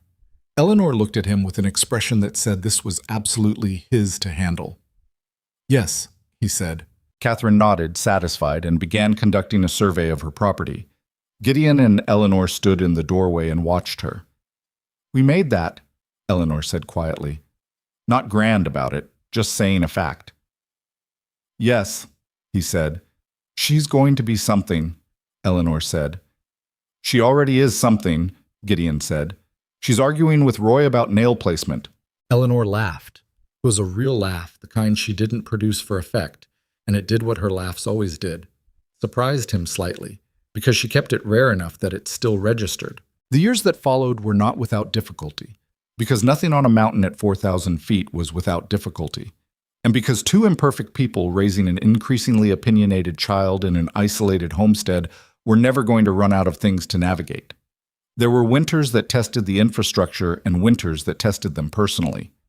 There were disagreements that lasted longer than they should have because both of them were too stubborn to let go of a wrong position quickly, though both of them were also honest enough to eventually get there. There were hard seasons and good seasons and seasons that were both at once, which was most of them. Gideon's ankle never entirely healed, and in cold weather, it told him things he didn't always want to know about what his limits were, and he had to learn, slowly, to work within those limits rather than against them, which was the most humbling lesson the mountain had taught him because it was the only one he couldn't solve with more effort. Eleanor took on more sewing work as Catherine got older, eventually establishing a proper arrangement with a shop in Harlow Creek that handled the business end while she handled the production. It wasn't a large income, but it was hers, separately traceable, and she kept it in a tin she didn't have to explain to anyone, which mattered to her in a way she'd explained to Gideon once and only once, and he'd understood completely. Catherine grew. This was the thing that years did to children. They grew, and you adjusted constantly to who they were becoming while also remaining attached to who they'd been, and the two things pulled at each other in a way that was specific to parenthood and that Gideon had not been prepared for. He'd understood abstractly that children grew. He had not understood what it felt like to look at a 7-year-old and see the 2-year-old and the 4-year-old and the infant all stacked inside her, all still present, all still yours. At 7, Catherine rode her own horse, a small, even-tempered mare that Eleanor had selected from a rancher in the valley with the kind of deliberate assessment she gave to anything important. At 8, she could skin a rabbit and identify 15 edible plants and read at a level that surprised Dr. Webb when he commented on it during a routine visit. "Where is she getting books?" he asked Eleanor. "We order them from Billings," Eleanor said. "And Thomas—" She paused. "Thomas Aldridge left us his books, in his will, his whole library." Dr. Webb looked at her. "That was generous." "He was a generous man," Eleanor said. "In his way." Thomas's books had arrived the previous fall, 2 crates of them, and Catherine had been working through them with the systematic hunger of someone who has realized that books are a form of travel and intends to go everywhere. She had opinions about what she read, which she delivered at the dinner table with the expectation that they would be engaged with, which they were, because both Gideon and Eleanor had found that engaging with her was more interesting than not, even when she was wrong, especially when she was wrong, because she was wrong in specific and interesting ways that revealed how she was thinking, which was usually more useful to understand than what she thought. One evening, when Catherine was 9, a fall evening, the lamp lit, the first cold coming in under the doors, she asked, without particular preamble, the question that had been building in her for some time. "Were you lonely?" she asked Gideon. Before Mama came, he looked up from the harness he was working on. Eleanor was at the table and had gone still, the needle in her hand suspended. Gideon set the harness down. "Yes," he said. "Why did you stay then?" He thought about it, really thought about it, the way the question deserved. "Because it was mine," he said, "and because I didn't know how to be somewhere else." He looked at his daughter, who was watching him with the full focus she gave to things that mattered. "That's not the same as a good reason. It was just the reason I had." "Were you afraid Mama would leave too?" The question landed squarely, the way Catherine's questions tended to. Not cruel, just direct in the manner of someone who hasn't yet learned that some questions are supposed to be approached from the side. "Yes," he said again, "but she didn't." "No, she didn't." Catherine looked at Eleanor. "Why not?" Eleanor set her needle down. She was quiet for a moment, and Gideon watched her decide how much truth to give a 9-year-old, and saw her decide on most of it. "Because I recognized something here," she said. "Your father and this mountain. It was the first place I'd ever seen where being exactly what I was seemed like it might be enough." She looked at Catherine steadily. "Not everyone finds that. I wasn't going to leave it because it was hard." Catherine thought about this with the seriousness she gave to things worth being serious about. "I think I understand that," she said. "You will more when you're older," Eleanor said, "but I believe you understand some of it now." Catherine nodded and went back to her book, apparently satisfied, and the evening went on around her the way evenings did. The fire, the work, the quiet that had people in it. Gideon looked at Eleanor across the room, and Eleanor looked back, and something passed between them that neither of them needed to say, which was how the best things between them had always worked. There was a morning, the following spring, that Gideon thought about for a long time afterward. He'd woken before dawn, as always, and gone out to the porch before starting the barn work, and the mountain was doing what the mountain did in early spring. The air thin and cold and clean in a way that was almost aggressive, the sky going from black to dark blue to the color of shallow water at the edges, the snow line visibly higher than it had been 2 weeks ago. Below the snow line, the green was coming back, that specific spring green that lasted only a week or two before it deepened and settled into summer. He stood there and looked at it, the way he'd stood and looked at it alone for 7 years, and then alongside Eleanor for all the years since. He thought about the man he'd been when he built this place, 27 years old, certain of very little except that he needed space and that the mountain offered it. He'd been right about that, about needing the space, about the mountain being the right place for him. He'd been wrong, or incomplete, about what he needed the space for. He'd thought he needed it to be alone. He'd needed it to be himself, which turned out to be different from the same thing. Eleanor came out with coffee, without being asked, the way she sometimes did. She had her own rhythm, unrelated to his, that occasionally coincided with what he needed before he'd identified it as a need. She stood beside him with her own cup and looked at the mountain doing its morning work. 10 years? She said. He counted. She was right. The letter from E. Pike, 14 Callaway Street, Butte, Montana Territory, had arrived 10 years ago. The slanted handwriting, the numbered questions, the refusal to begin an acquaintance with a lie. I should have opened the letter sooner, he said. Eleanor looked at him sideways. It was the same day you got it. I stood outside the post office for 5 minutes first. That's almost immediate, for you. He looked at the tree line. Gerald Finch was watching. Gerald Finch watches everything. It's his primary function. She drank her coffee. I'm glad Thomas placed that advertisement. I know you are. You've said so. I'm saying it again. She looked at him. I had 17 rejections and 2 men who told me I was too much. I had a town that found me inconvenient and a boarding house and work I was good at and nothing to do with any of it that felt like it was going anywhere. She looked back at the mountain. I could have kept that life indefinitely. It wasn't unbearable. It was just not enough. He knew this. He'd known it from her letters, from the particular texture of what she'd described. But she didn't say it often, and when she said it, it still landed. This was enough, he said. Not a question. This was more than enough, she said. This was what I didn't know I was looking for. They stood there for a while. Below the trail was visible in sections through the trees, the one that led down 14 miles to Harlow Creek, to Gerald Finch and the post office, and the diner where Thomas had bought them coffee and pie on their wedding day. The same trail 5 women had gone down before Eleanor and not come back up. The trail didn't mean the same thing it used to mean. It was just the way down and the way back up, and Eleanor came back up it every time. Catherine appeared in the doorway, 9 years old and already fully operational, her hair escaping in every direction, her boots on the wrong feet. Your boots, Eleanor said. Catherine looked down. She took them off and reversed them without comment, and came out onto the porch and stood between them, looking at the mountain with the proprietary attention of someone surveying a thing that belongs to them. It's going to be a good day, she said. How do you know? Gideon asked. The air smells different when it's going to be a good day. Drier. He looked at Eleanor. Eleanor was looking at Catherine with an expression he'd seen before, the one she wore when something confirmed something she'd already believed, and the confirmation mattered anyway. She's right, Eleanor said. It does.